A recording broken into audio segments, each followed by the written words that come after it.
Good evening. Topic है आज का बेस ले लें, कौन सा बेस ले लेते हैं? ब्लू। और पेन ले लेते हैं वाइट। अच्छा, बीपीएससी मीन्स हिंदी माध्यम और उसमें जनरल स्टडीज,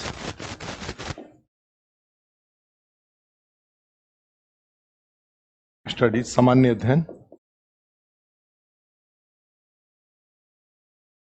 अध्ययन या जीएस पेपर 2। और इसमें जैसा कि हमने पहले बताया है कि 3 सेक्शन है। खंड ए, खंड बी और खंड सी, ये 3 हैं। और खंड बी में हमने कल बताया था कि इसमें 2 हैं, अर्थव्यवस्था और भारतीय अर्थव्यवस्था और भारत का भूगोल।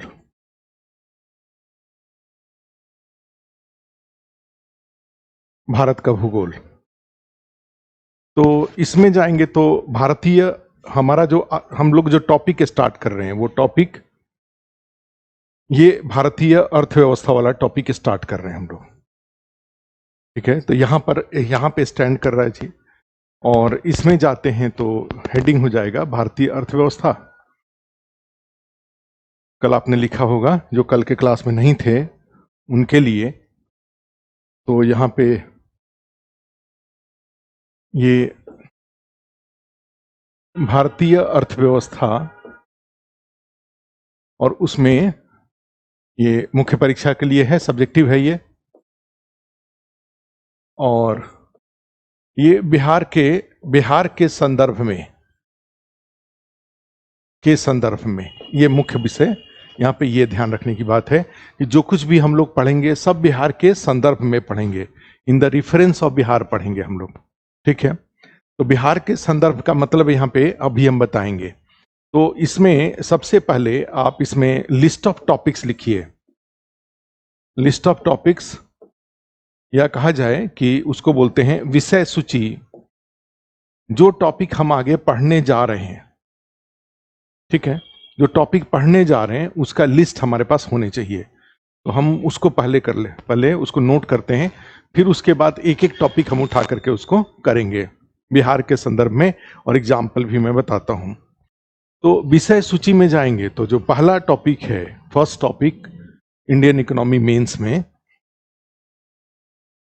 वो है, फर्स्ट टॉपिक है भारतीय कृषि,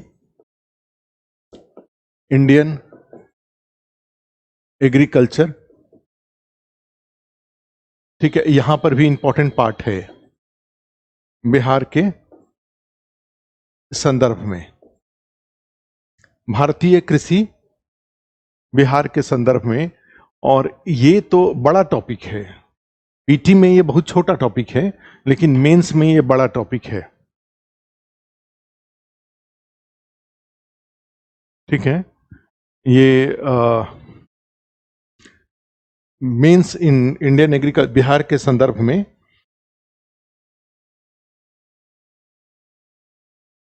तो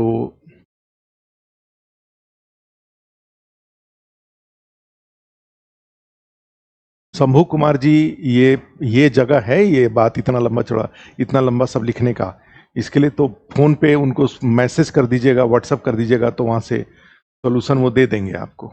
जो भी प्रॉब्लम है, अगर ठीक होने लायक होगा तो सोल्यूशन दे देंगे, नहीं ठीक होने लायक होगा तो फिर दोबारा रिकॉर्ड होगा। लेकिन ये जगह नहीं है इस तरह के मैसेज लिखने के लिए। ये बायोटेक्नोलॉजी के क्लास में लेक्चर में सर प्रॉब्लम है, तो ये वहाँ पे बता दीजिए। ठीक है, जहाँ का प्रॉब्लम है वहाँ बताइए। यहाँ पे जो बता रहा हूँ उसको ध्यान से अब एक करके करते जाइए। उसमें एक ये हुआ। अब ये जो टॉपिक है ये बड़ा इंपॉर्टेंट टॉपिक है। एक्चुअली होता क्या है कि जो पीटी वाले क्लास में जाते हैं तो एग्रीकल्चर बहुत छोटा टॉपिक है, 3-4 पेज का टॉपिक है, लेकिन मेंस में जब जाते हैं तो पूरा जो आपका इकोनॉमिक्स का नोट्स बनेगा, ठीक है, उसका ऑलमोस्ट 40% पार्ट भारतीय कृषि का होगा, इंडियन एग्रीकल्चर का होगा।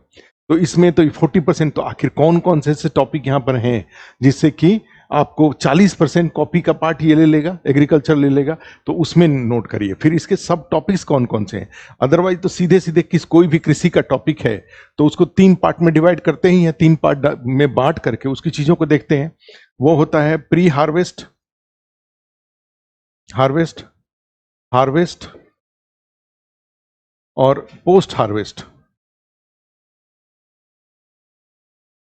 ठीक है, इसका मीनिंग हुआ खेती, खेती पूर्व, खेती और खेती पश्चात। खेती पश्चात 3 पार्ट में इसको बांट दिया हमने। कौन कौन से पार्ट में? खेती पूर्व, खेती और खेती पश्चात। 3 तरह का ही खेती होता है। जैसे मान लो लैंड रिफॉर्म है, भूमि सुधार है, तो भूमि सुधार क्या है? तो खेती के पहले का काम है ना भूमि सुधार। या उसी तरह से आप जाते हैं तो उसी में कृषि आधारित, जैसे स्मार्ट फार्मिंग जो हो रहा है, कृषि आधारित इंफ्रास्ट्रक्चर का विकास, खेती आधारित के आधारभूत संरचना जैसे सिंचाई के साधन या बाकी, तो वो भी कृषि पूर्व की क्रिया मानी जाती है। उसी में खेती में जाते हैं तो जैसे हरित क्रांति है, वो खेती के दौरान की क्रिया है।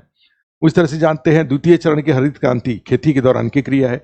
कृषि में आधुनिक तकनीक का उपयोग मुख्य रूप से खेती की क्रिया है। ठीक है, अगर पोस्ट हार्वेस्ट में जाते हैं तो उसी में फसल कटने के बाद, तो फसल कटने के बाद उसमें एक हुआ खाद्य प्रसंस्करण। जैसे मान लो जो फल सब्जियां उत्पादित हुई उसको प्रोसेस करेंगे तो क्या हो जाएगा? कृषि पश्चात की क्रिया है वो। उसी तरह से जो एमएसपी न्यूनतम समर्थन मूल्य है उस पर अनाजों को बेचा जाता है, तो वो भी क्या है? कृषि पश्चात की क्रिया है। फिर उसी तरह से जाते हैं तो जैसे फूड सिक्योरिटी, खाद्य सुरक्षा, लोगों को आज के डेट में प्रधानमंत्री जन कल्याण अन्न योजना जो एक है, जिसमें कि 5 केजी निःशुल्क अनाज उपलब्ध कराया जाता है।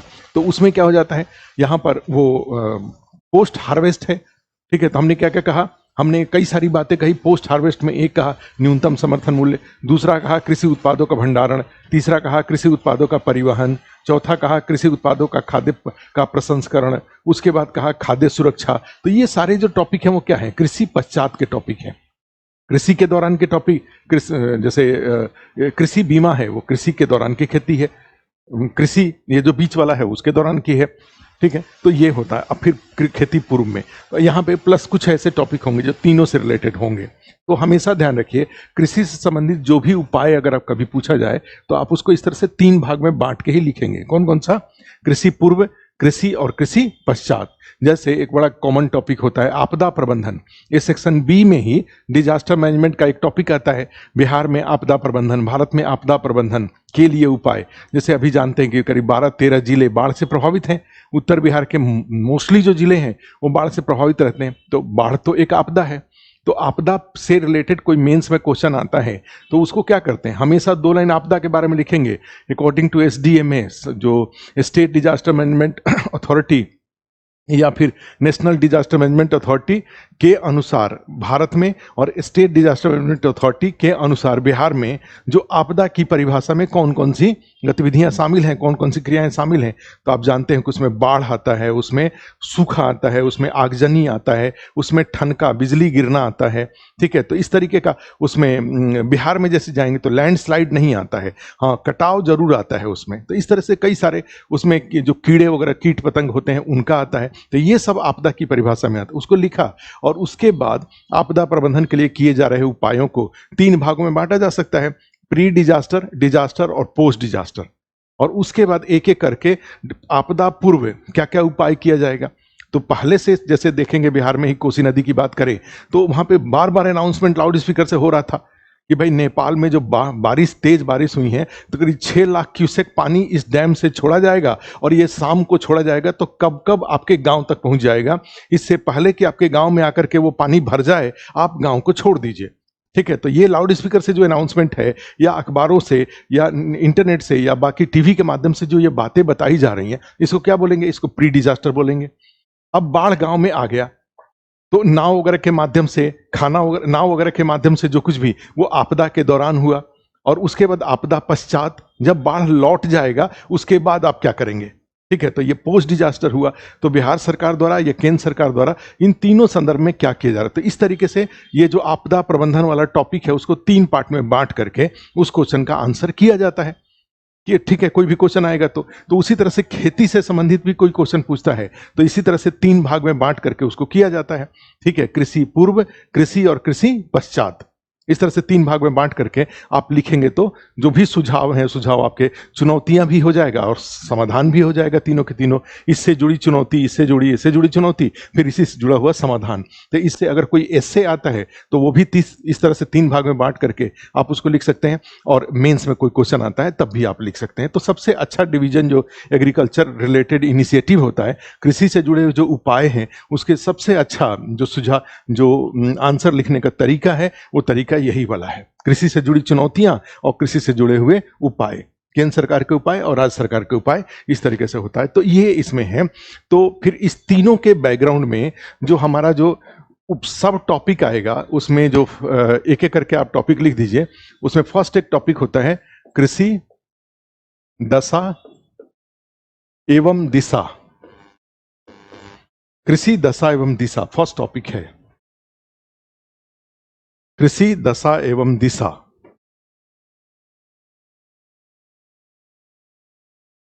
और ये दशा एवं दिशा में क्या होगा? कृषि दशा एवं दिशा। ठीक है, तो इसमें हो क्या रहा है दशा दिशा में? दशा एवं दिशा में क्या क्या करेंगे? इसका मीनिंग हुआ, इसके 2 पार्ट होंगे, एक तो होगा दशा और दूसरा होगा दिशा। ठीक है, दशा का मतलब क्या हुआ? आपकी वर्तमान स्थिति क्या है, what is your present condition, that is called दशा। ठीक है, और आगे क्या संभावना है, किस दिशा में कदम उठाए जा रहे हैं, ये हो जाता है दिशा में जाएगा। तो दशा का मतलब हुआ वर्तमान स्थिति।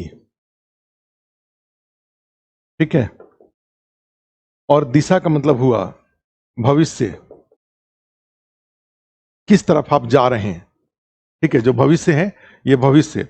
तो इसमें जाते हैं तो वर्तमान स्थिति में सोच के देखो, तो वर्तमान स्थिति फिर दोनों का जो जब लिखेंगे, दशा लिखेंगे तो दोनों लिखेंगे, भारत की भी लिखेंगे और बिहार की भी लिखेंगे, दोनों लिखेंगे, भारत और बिहार। ठीक है, और भविष्य के बारे में जाएंगे तो निश्चित रूप से यहां पर भी होगा देश और बिहार दोनों, इसमें उपाय भी शामिल होगा। बिहार वाले में जाएंगे तो आप जानते हैं कि एडीआर है, एडीआर 1, 2, 3 और 4 है। एडीआर का मतलब हुआ एग्रीकल्चर डेवलपमेंट रोड मैप, कृषि विकास रोड मैप। ये है कृषि विकास रोड मैप, कृषि विकास रोड मैप होगा ये। तो बिहार सरकार द्वारा आप जानते हैं कि बिहार में कृषि को विकसित करने के लिए जो उपाय किए जा रहे हैं वो उपाय कैसे हो रहे हैं। इसी तरह से agriculture development road map 1, agriculture development road map 2, कृषि विकास रोड मैप 2, कृषि विकास रोड मैप 3 और अभी वर्तमान में 2023 से कृषि विकास रोड मैप 4 लागू है। 1 अप्रैल 2023 से कृषि विकास रोड मैप 2004 लागू हो गया है। इसके पहले जाएंगे तो 3 ऑलरेडी लागू हो चुका है, 2008 से 2012, 2012 से 2017, 2017 से 2023 और फिर 2023 से 2028 के लिए कृषि विकास रोड मैप बिहार सरकार द्वारा लागू किया गया है, बिहार में कृषि को समग्र रूप से विकसित करने के लिए। ठीक है, और देश के स्तर पे जाते हैं तो आप जानते हैं कि द्वितीय चरण की जो हरित क्रांति है वो एक तरह से कहा जाए तो भारत में ओवरऑल समग्र कृषि विकास को बढ़ावा देने से संबंधित है। तो आपको यहां पर भी उपाय लिखने पड़ेंगे और यहां भी उपाय, और अदरवाइज जाएंगे तो ये दशा में क्या आ जाएगा, भारत में और बिहार में कृषि की वर्तमान स्थिति क्या है। ठीक है, और इस स्थिति में जाएंगे तो भारत में जैसे कृषि हम क्या करेंगे, इसमें लिख देंगे और कृषि लिख करके हम उसमें बहुत सारे फैक्ट लिखेंगे। यहां पर भाई देश में टोटल अनाज का उत्पादन कितना हो रहा है, देश में टोटल फल सब्जियों का उत्पादन कितना हो रहा है, देश में टोटल दूध का उत्पादन कितना हो रहा है, देश में टोटल मीट मछली का उत्पादन कितना हो रहा है, जिससे कि हम ये दिखा सकें कि भारत में कृषि की स्थिति संतोषजनक है। इसके लिए हम ये फैक्ट दिखाएंगे, फिर उसी तरह से सेम उस वहीं पे बिहार में कृषि दिखाएंगे, और बिहार में कृषि में भी बिहार में अनाज का उत्पादन कितना हो रहा है, 1.85 करोड़ टन है, 1.95 करोड़ टन है। बिहार में दूध का उत्पादन कितना हो रहा है, दूध मछलियों का उत्पादन कितना हो रहा है, मीट का उत्पादन कितना हो रहा है, किस किस कृषि उत्पादों के मामले में बिहार देश में पहले स्थान पे, दूसरे स्थान पे, तीसरे स्थान पे है।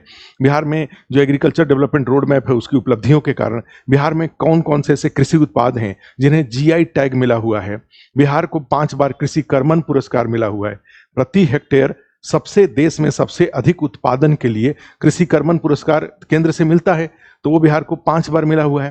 ठीक है, तो ये 5 बार गेहूं के लिए, चावल के लिए और गेहूं, चावल और मक्का के लिए कृषि कर्मण पुरस्कार मिला हुआ है। तो ये जो सब बातें हैं ये भारत का और बिहार का, ये हमें दशा बताएगा। क्लियर है? और ये क्या बताएगा? ये दिशा बताएगा। ठीक है, और दिशा का मतलब होता है कि कृषि से संबंधित कौन कौन से ऐसे उपाय किए जा रहे हैं। ठीक है, तो उसके बाद फिर ये वाला एक टॉपिक हो जाता है, ये इंपॉर्टेंट टॉपिक होता है, कृषि दशा एवं दिशा। और इसी में ये जब दिशा वाले में ही जाते हैं तो कृषि की इसी में चुनौतियां भी इसी में करेंगे। कृषि की क्या क्या चुनौतियां हैं, what are the challenges of.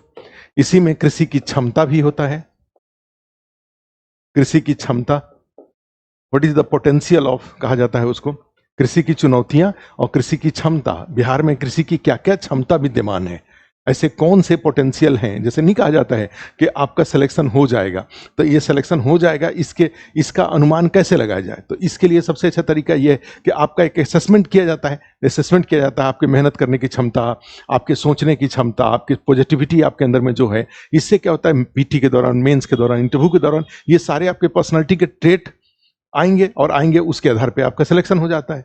तो उसी तरह से बिहार में कृषि विकसित होगा। अब ये कहा जाए कि भाई राजस्थान में आप बहुत प्रयास करेंगे तब भी कृषि विकास की कुछ सीमाएं हैं। बिहार में जाते हैं तो कृषि विकास की कोई सीमा नहीं है, क्योंकि बिहार की जो मिट्टी है वो विश्व की सबसे उपजाऊ मिट्टी है।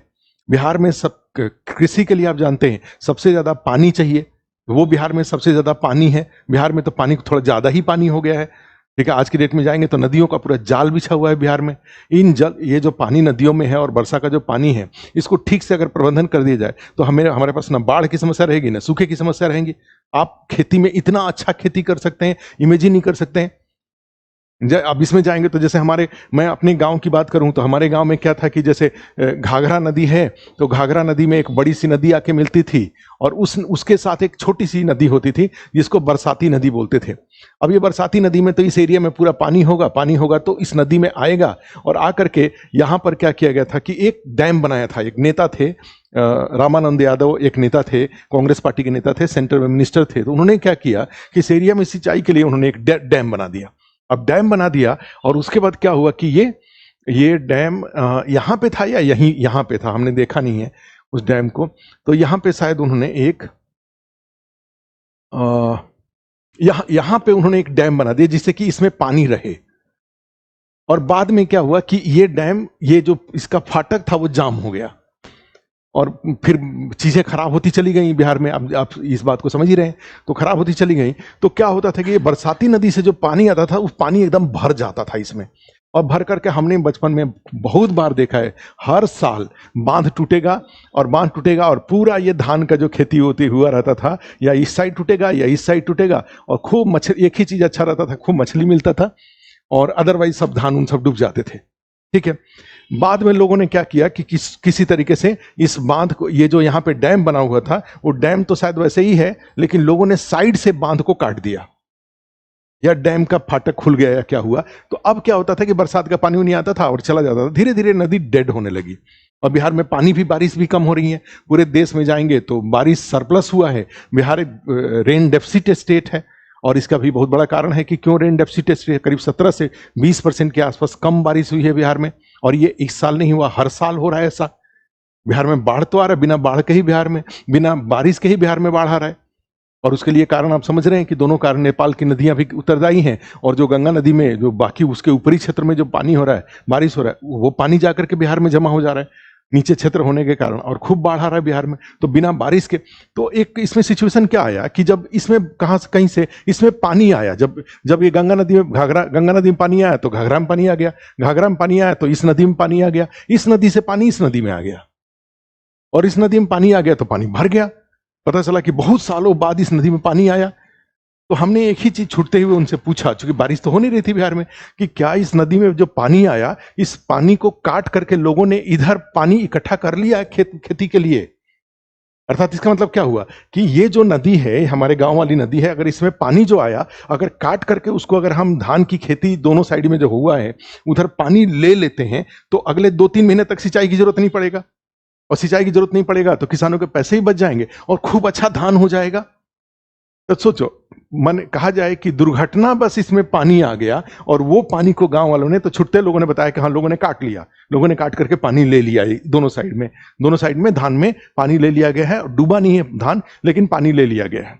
अब इसका फायदा क्या हो जाएगा? अब यही चीज सोच के देखो, पूरे बिहार में अगर इस तरह का सिस्टम हम इंटेंशनली अगर कर लें कि पूरे नहर सिस्टम, कैनाल सिस्टम बना लें कि जब भी इस नदी में पानी आए तो इसमें पानी आ जाए, और ये जो हमारा गांव का जो नदी है उसको नहर के रूप में परिवर्तित अगर कर दिया जाए, और वहां पे सब जगह यह डैम बना दिया जाए, फाटक इसमें बना दिया जाए कि गांव के लोग उसको बांध काट करके पानी लेने के बदले वहां पे डैम टाइप में रहे और लोग पानी ले लें, तो कितना। तो बिहार में क्या है कि जो कृषि का पोटेंशियल है उसके 2 पार्ट हैं, उसके 4 इंपॉर्टेंट स्ट्रेंथ है बिहार में खेती के। और चारों स्ट्रेंथ में क्या आ जाता है? सबसे ज्यादा उपजाऊ मिट्टी है, दूसरा सबसे अधिक पानी है बिहार में, भले वो वर्षा का पानी ना हो लेकिन नदी का पानी तो है ही।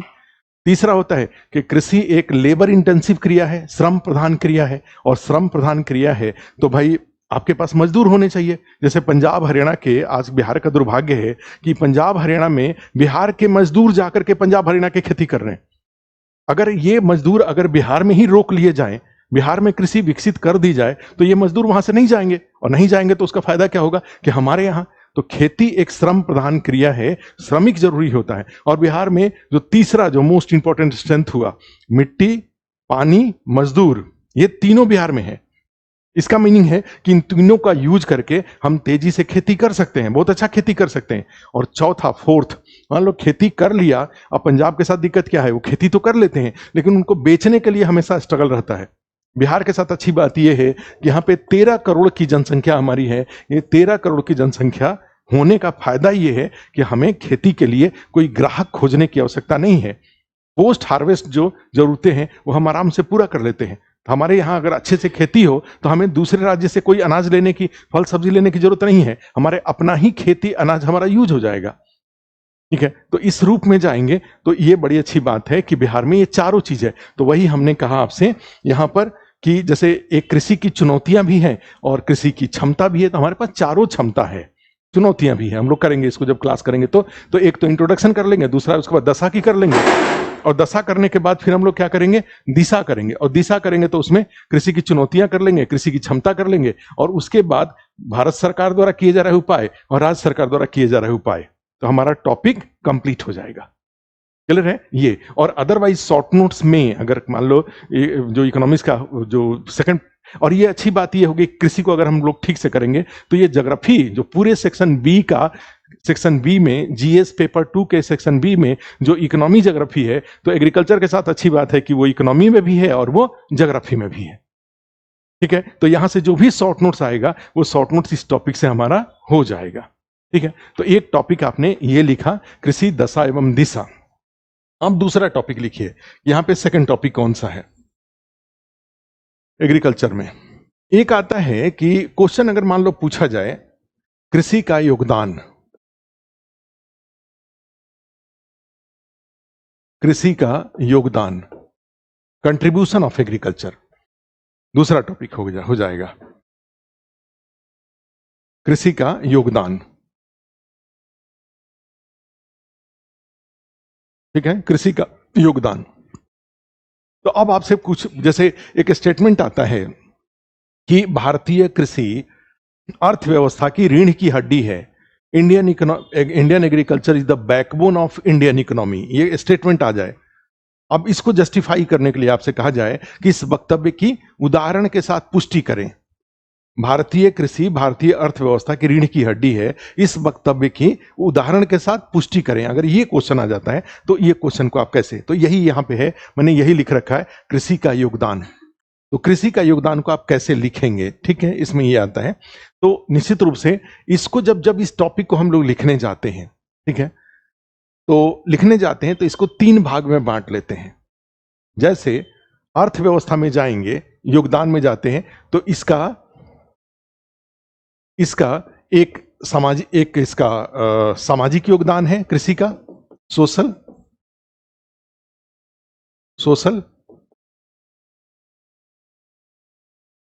सोशल यूजेज है, इसका आर्थिक योगदान है,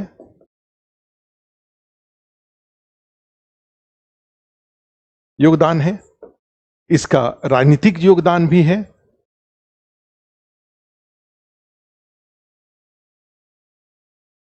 ठीक है। एग्रीकल्चर का सोशल कंट्रीब्यूशन है, इकोनॉमिक कंट्रीब्यूशन है, और इसका पॉलिटिकल कंट्रीब्यूशन भी है। पॉलिटिकल कंट्रीब्यूशन का मतलब ये होता है कि जब एग्रीकल्चर अच्छा हो, भाई खूब अच्छे फसल हों और किसानों को उनको उचित मूल्य मिले, तो उस साल देश में राजनीतिक स्थिरता होती है। कोई एग्रेरियन क्राइसिस आपको देखने को नहीं मिलता है। एग्रेरियन क्राइसिस मतलब कृषि संकट देखने को नहीं मिलता है, किसानों का कोई धरना प्रदर्शन आपको देखने को नहीं मिलेगा, आम जनजीवन नॉर्मल रहेगा। और कहा जाता है कि उससे पॉलिटिकल लेवल पर भी सरकार के सामने भी विभिन्न प्रकार की सहायता देने की चुनौतियां कम हो जाती हैं, ठीक है। आप एग्रीकल्चरल डिप्लोमेसी, फूड डिप्लोमेसी भी आप कर सकते हैं अगर आपके एग्रीकल्चर की स्थिति ठीक है तो। जैसे मान लो यूक्रेन और रसिया के बीच में युद्ध हो रहा है और युद्ध बढ़ेगा।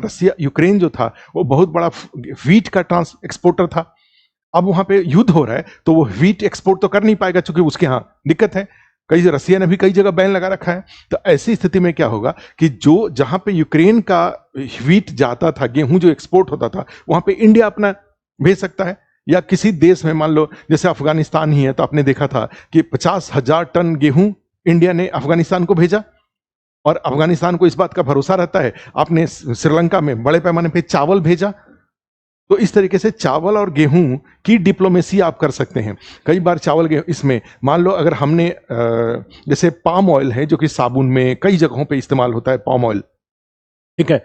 तो आप देखते हैं कि मलेशिया में पाम ऑयल बड़े पैमाने पे उसकी खेती होती है, और मलेशिया के प्रधानमंत्री थे थोड़ा ज्यादा ही इमरान खान देव पाकिस्तान के प्रधानमंत्री, उनके साथ मिल करके कश्मीर करते रहते थे। तो जैसे ही कश्मीर करते थे, महातिर मोहम्मद नाम था उनका, तो वो क्या किया इंडिया ने कि मलेशिया से पाम ऑयल का इंपोर्ट को रोक दिया।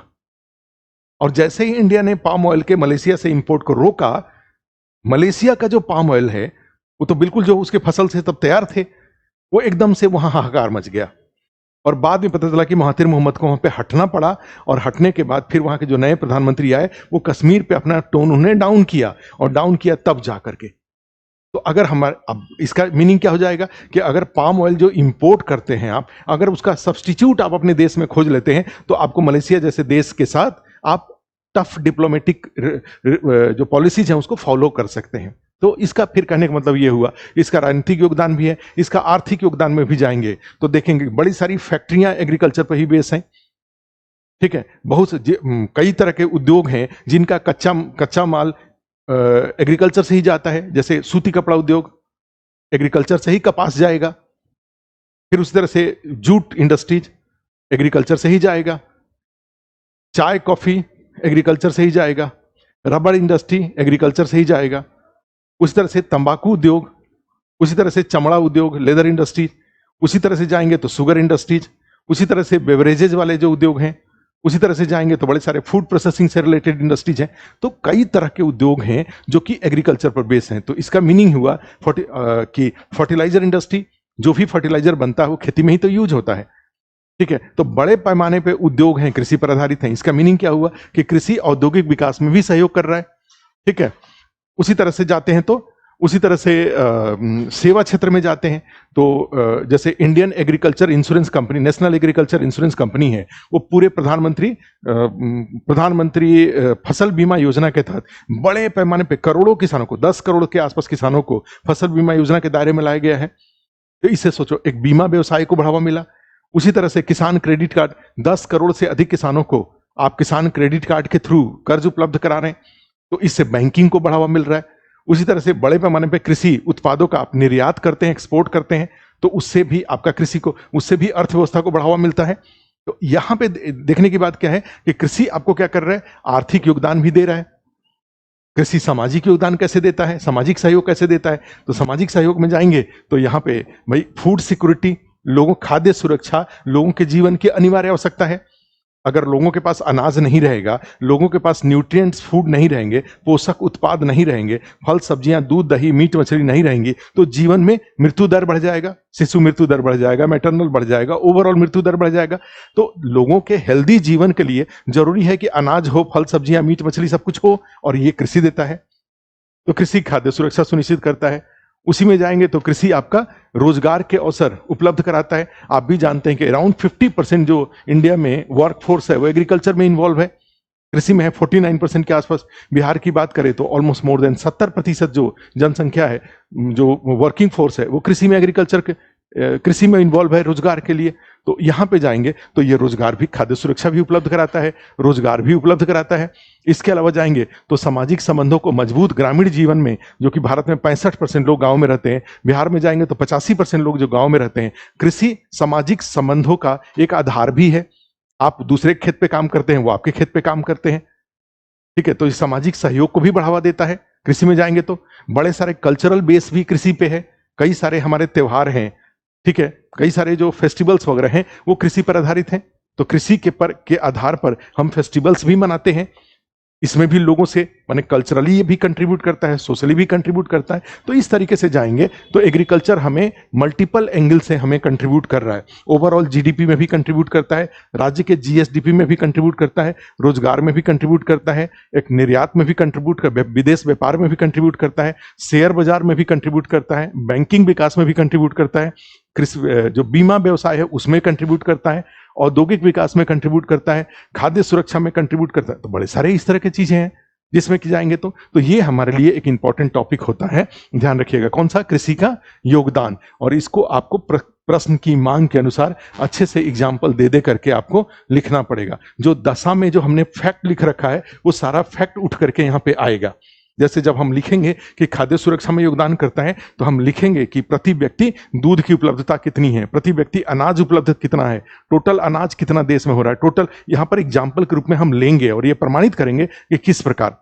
उसी तरह से टोटल जो कृषि उत्पादों का एक्सपोर्ट कितने का हो रहा है, ये इससे। तो ये जो एग्जाम्पल यहाँ पे है, जब हम लिखेंगे, स्टेटमेंट लिखेंगे कि कृषि फसल बीमा को बीमा व्यवसाय को बढ़ावा देने में सहायक है, तो हमें दिखाना पड़ेगा कि प्रधानमंत्री फसल बीमा योजना के तहत कितने करोड़ लोग फसल बीमा के दायरे में शामिल हैं।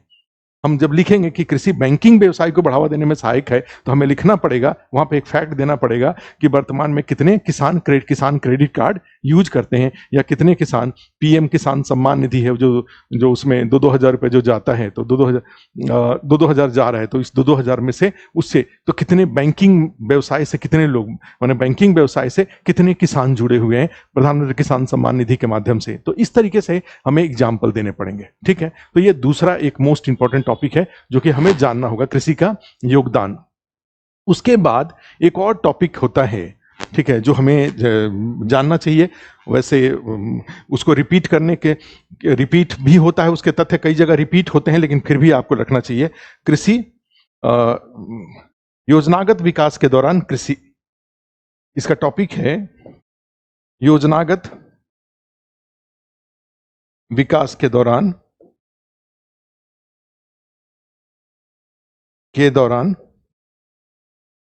कृषि, या इसको कहें तो पंचवर्षीय योजनाओं के दौरान कृषि का विकास। पंचवर्षीय योजनाओं के दौरान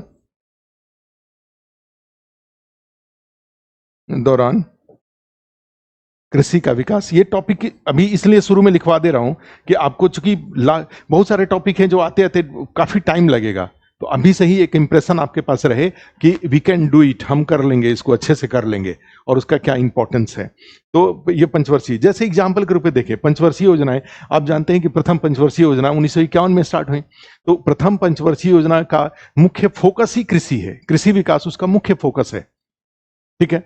तो वहां से शुरू हुआ था, कृषि विकास को मुख्य प्राथमिकता से प्रारंभ किया गया था देश के विकास की, और अब फिर जाएंगे तो 11वीं और 12वीं पंचवर्षीय योजना में, फिर उसके बाद 2017 के बाद जब पंचवर्षीय योजनाएं खत्म हुई तो उसके बाद नीति आयोग के तहत कृषि विकास के लिए क्या प्राथमिकताएं तय की गई, ये सबका एक आपके पास एक वो कहा जाए कि एक डेवलपमेंटल फॉर्म आपके पास होना चाहिए, बास्केट ऑफ इंफॉर्मेशन होना चाहिए, और उस बास्केट ऑफ इंफॉर्मेशन को हम यूज करके बहुत सारे सीधे भी आंसर लिख सकते हैं। अगर सीधे इस पे क्वेश्चन पूछेगा तो उसको लिख लेंगे, अदरवाइज हमसे इसमें से एग्जाम्पल ले लेकर के, क्योंकि 1951 के बाद से लेकर के आज तक 2024 तक देखें तो कृषि के विकास से जुड़ी हुई बड़ी सारी क्रियाएं हुई हैं। कौन कौन सी क्रियाएं? और तो एक तो इसमें जाएंगे तो जैसे कई सारी संस्थाएं बनी, इंस्टीट्यूशनल संस्थाएं डेवलप हुई। संस्थाओं का मतलब यह है कि जैसे एफसीआई का 1965 में गठन किया गया, उसी तरह से जाएंगे तो आप देखेंगे जो क्षेत्रीय ग्रामीण बैंक है वो 1975 में आया, उसी तरह से नाबार्ड देखेंगे तो 1982 में आया, उस तरह से एपेडा को देखेंगे तो 1985 में आया। तो ऐसे कई सारी संस्थाएं बनी, कई सारी योजनाएं प्रारंभ हुई, ठीक है, कई सारे कानून बने। IC Indian council for agricultural research है जो स्वतंत्रता के पहले से चला आ रहा है।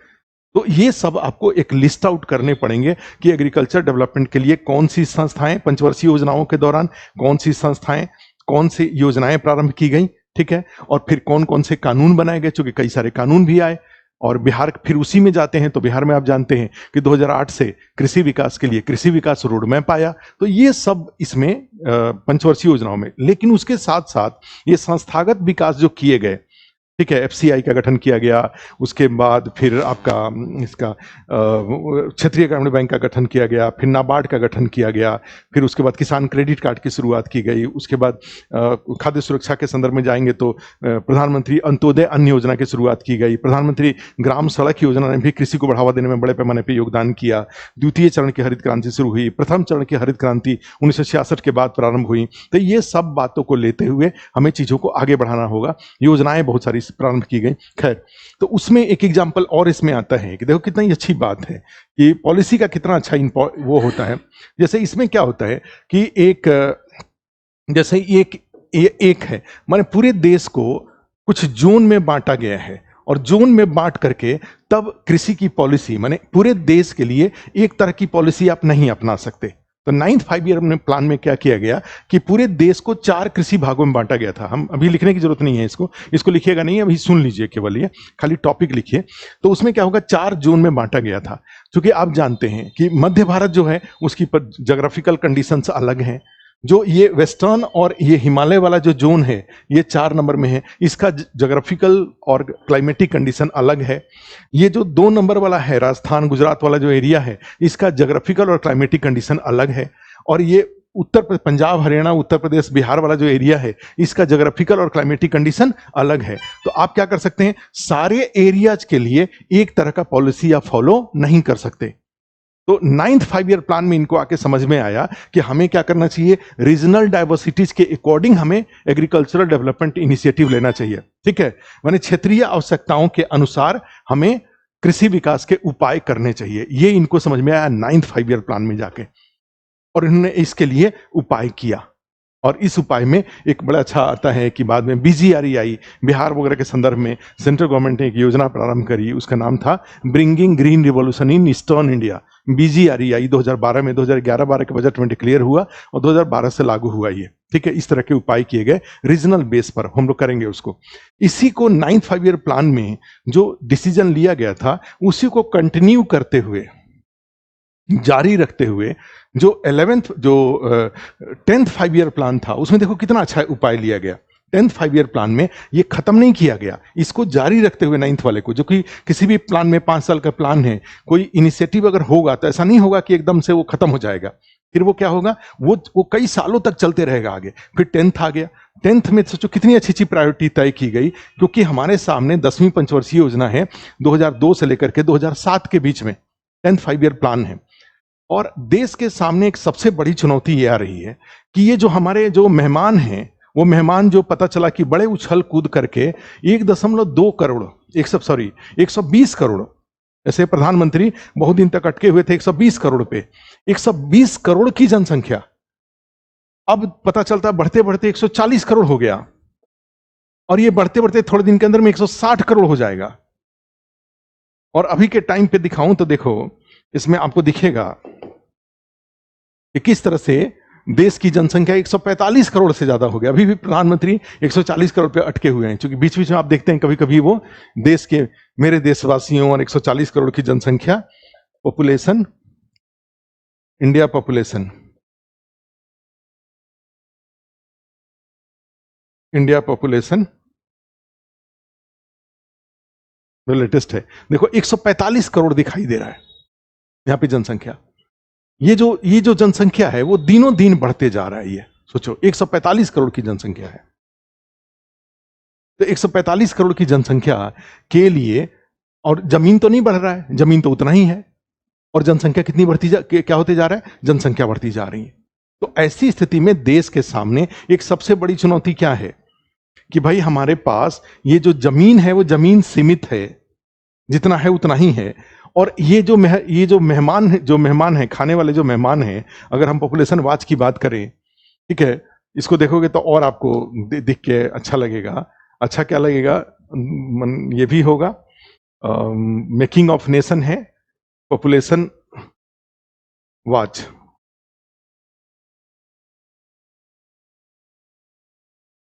इसीलिए बहुत ज्यादा मैंने कहा जाता है कि जनगणना कराने की जरूरत नहीं महसूस होती है। हमें लग रहा है कि सरकार को इसी सबसे पता है कि हो क्या रहा है देश में।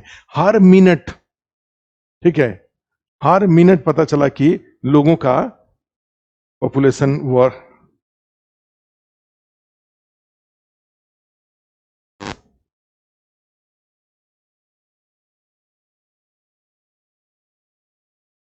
देखो इसमें इंडिया पॉपुलेशन क्लॉक, एक घड़ी टाइप में है।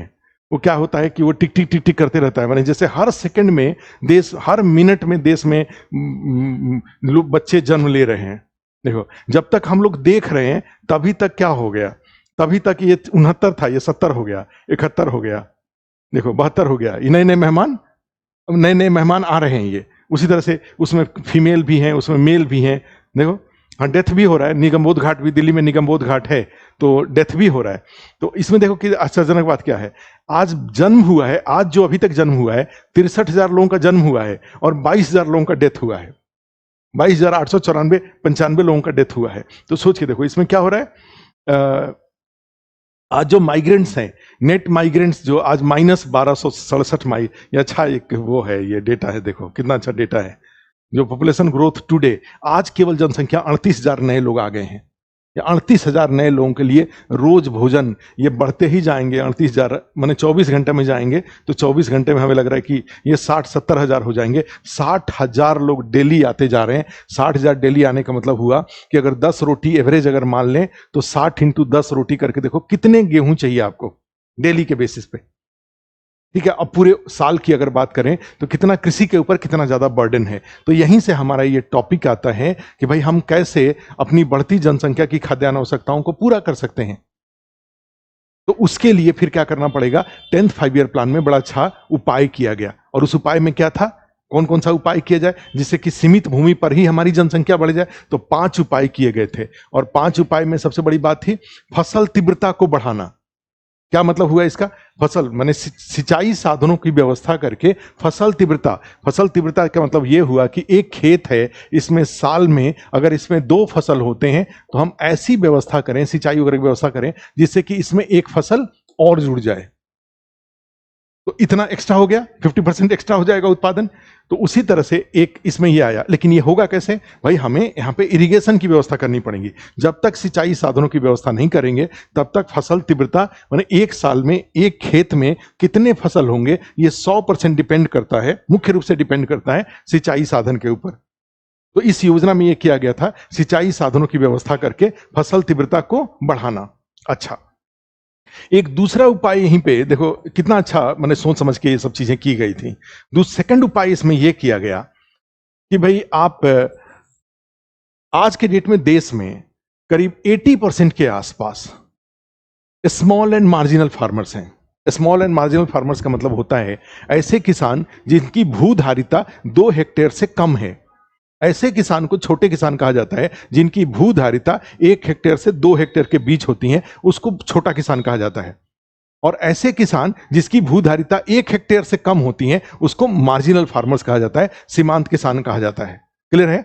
तो भारत में ऐसे किसानों की संख्या, कहा जा रहा है कि 2030 तक ऐसे किसानों की संख्या जिनकी भूधारिता मालिकाना भूमि का मालिकाना 2 हेक्टेयर से कम है, ये 91% हो जाएंगे। 91% सोच के देखो, छोटे और सीमांत किसान हैं। और ये छोटे सीमांत किसानों की समस्या ये है कि ये अपने खेत में ना इनके पास पूंजी नहीं होता, कैपिटल इनके पास नहीं होता, ये गरीब होते हैं और गरीब होने के कारण ये कृषि में आधुनिक साधनों का उपयोग नहीं कर पाते हैं। ये ट्रैक्टर नहीं खरीदेंगे, ट्रैक्टर खरीद करके कहां चलाएंगे? इनका भूमि जो लैंड होल्डिंग, और बिहार जैसे राज्य की बात करें तो एक किसान के पास जो भूधारिता है वो 0.69 हेक्टेयर है एवरेज।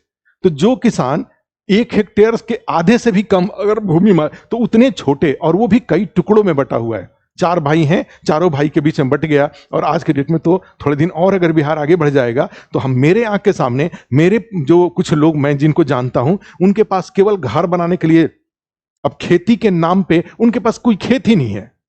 बंटवारों में क्या हुआ, बंटवारा होते होते इतना छोटा हो गया कि 2-3 खेत उनके पास बच गया। अदरवाइज पहले जाएंगे तो सोच के देखो, एक आदमी जैसे 1950 में अगर उनके पास 20 एकड़ जमीन था, तो 20 एकड़ जमीन तो बहुत जमीन होता है 1950 में। लेकिन 1950 में 20 एकड़ जमीन में थे, 4 भाई थे, बट गया 5-5 एकड़ हो गया। और उसके बाद ये 4 भाई थे, चारों के 3-3, 4-4 और लोग हैं। ये कोई मुश्किल बात नहीं थी। 4 5 6 भाई होते थे, और 6 भाई हुए तो सोचो 1 एकड़ हो गया एक जन के पास। और उसके बाद अभी भी 2-3 हैं अगला वाले में, तो 1 एकड़ कितने में बट गया? तो इस तरीके से आने वाले दिनों में क्या हो जाएगा, लोग, तब ऐसी स्थिति में क्या करना पड़ेगा? आपको पॉलिसी चेंज करनी पड़ेंगे। अभी तक बड़े किसानों ने, पंजाब हरियाणा बाकी बड़े किसानों ने आपका अनाज का उत्पादन 32 करोड़ टन तक खींच दिया। अब आपको कृषि उत्पादन में आधुनिक साधन इन छोटे किसानों तक पहुंचा करके, जो 80% स्मॉल एंड मार्जिनल फार्मर्स हैं, इनके पास तक पहुंचा करके आपको क्या करना पड़ेगा? इनको कृषि उत्पादन में भागीदारी इनकी बढ़ानी पड़ेगी। और जैसे ही इनको आधुनिक साधन देंगे तो ये 80% किसान जब एग्रीकल्चर में कंट्रीब्यूट करने लगेंगे तो यहां से भी अनाज का उत्पादन बढ़ जाएगा। फसल तीव्रता से भी अनाज का उत्पादन बढ़ जाएगा। छोटे सीमांत किसानों की भागीदारी कर देंगे तो उससे भी अनाज का उत्पादन बढ़ जाएगा। और उसी में थर्ड अगर देखें, तीसरा जो थर्ड है, उस थर्ड में क्या हो जाता है कि जैसे एपीजे अब्दुल कलाम बोलते थे, अब्दुल कलाम जो भारत के राष्ट्रपति थे, वो बोलते थे कि ऐसे किसी वैज्ञानिक विकास का कोई लाभ नहीं है यदि उससे गरीबों को और ग्रामीणों को फायदा ना होता हो। आप अगर केवल देश में एरोप्लेन बनेगा, तेजस बनेगा, तो उससे गरीबों को बहुत ज्यादा लाभ नहीं होता है। अब ढेर सारा एयरपोर्ट बनाएंगे, नेशनल हाईवे बनाएंगे, तो ये प्रत्यक्ष रूप से गरीबों को लाभ नहीं देता है। रोजगार जरूर देता है। जितने भी एयरपोर्ट बनाने में, कहीं भी पटना में एयरपोर्ट का काम हो रहा था, जितने मजदूर उसमें लगे हुए हैं सब गरीब मजदूर हैं। जहां भी नेशनल हाईवे बन रहा है मिट्टी के काम में या बाकी जो मशीन चलाने में, सब गरीब लोग लगे हुए हैं। लेकिन उसका जो आउटपुट, जो यूज करने की जब बारी आती है तो वहां पे गरीब कम होते हैं। गरीब का बेटा जरूर उसमें होता है, बेटी जरूर उसकी होती है, उसका दामाद होता है उसमें यूज करने वाले में, लेकिन वो खुद नहीं होता है। तो उसको डायरेक्ट, उसको क्या फायदा होगा? उसको फायदा होता है जो प्रधानमंत्री आवास से, उसको फायदा होता है उज्ज्वला योजना से, एलपीजी सिलेंडर से, उसको फायदा होता है उजाला योजना से। किसान को, गरीब के आदमी को फायदा होता है जो उसके घर में बिजली अगर आता है तो बिजली से उसको फायदा होता है। तो ये सब चीजें, तो ऐसी स्थिति में क्या होता है कि यहां पर वो बोलते हैं कि एपीजे अब्दुल कलाम बोलते हैं कि भाई ऐसी चीजें बनाइए जिससे गरीबों को लाभ हो। और उसके लिए ये जो 10th 5 ईयर प्लान में सरकार ने क्या किया था, उस समय वो शायद प्रेसिडेंट भी थे, लैब टू लैंड, ये उन्होंने दिया, फॉर्मूला दिया। ये एपीजे अब्दुल कलाम का ही फॉर्मूला है, लैब टू लैंड। क्या मतलब हुआ?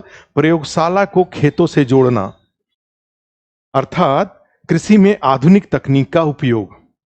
और कृषि में जब आधुनिक तकनीक का उपयोग करते हैं तो प्रोडक्टिविटी भी बढ़ जाता है, प्रोडक्शन भी बढ़ जाता है, और वेस्टेज भी कम हो जाता है। जैसे मान लो गेहूं का फसल तैयार है बिल्कुल, और काटने में देर हो गया, तब तक पता चला कि अप्रैल महीने में या मार्च अप्रैल वगैरह के महीने में खूब ओला पड़ गया, सब खराब हो जाएगा। लेकिन अगर वहीं पे हम हार्वेस्टर यूज कर लें तो जैसे ही फसल तैयार हुआ, हार्वेस्टर से काट करके उसको साफ करके बोरी में डाल करके हम घर पहुंचा लेंगे। तो इससे क्या हो जाएगा, जो वेस्टेज ऑफ फूड ग्रेन्स है वो कम हो जाएंगे। भारत में वेस्टेज ऑफ फूड ग्रेन्स बहुत ज्यादा है।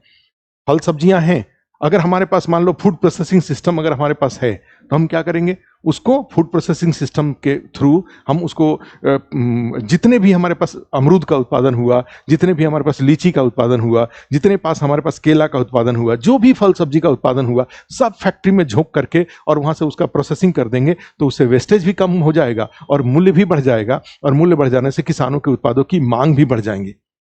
तो मांग बढ़ जाएंगे तो इससे किसानों के जीवन में समृद्धि आ जाएगा। तो इससे क्या होता है कि लैब टू लैंड करेंगे तो इसके तीनों फायदे हो जाते हैं। एक, उत्पादन भी बढ़ेगा, वेस्टेज कम हो जाएगा, और साथ में जो कृषि उत्पादन कर रहे हैं उसका हमें अधिक मूल्य भी मिल जाएगा।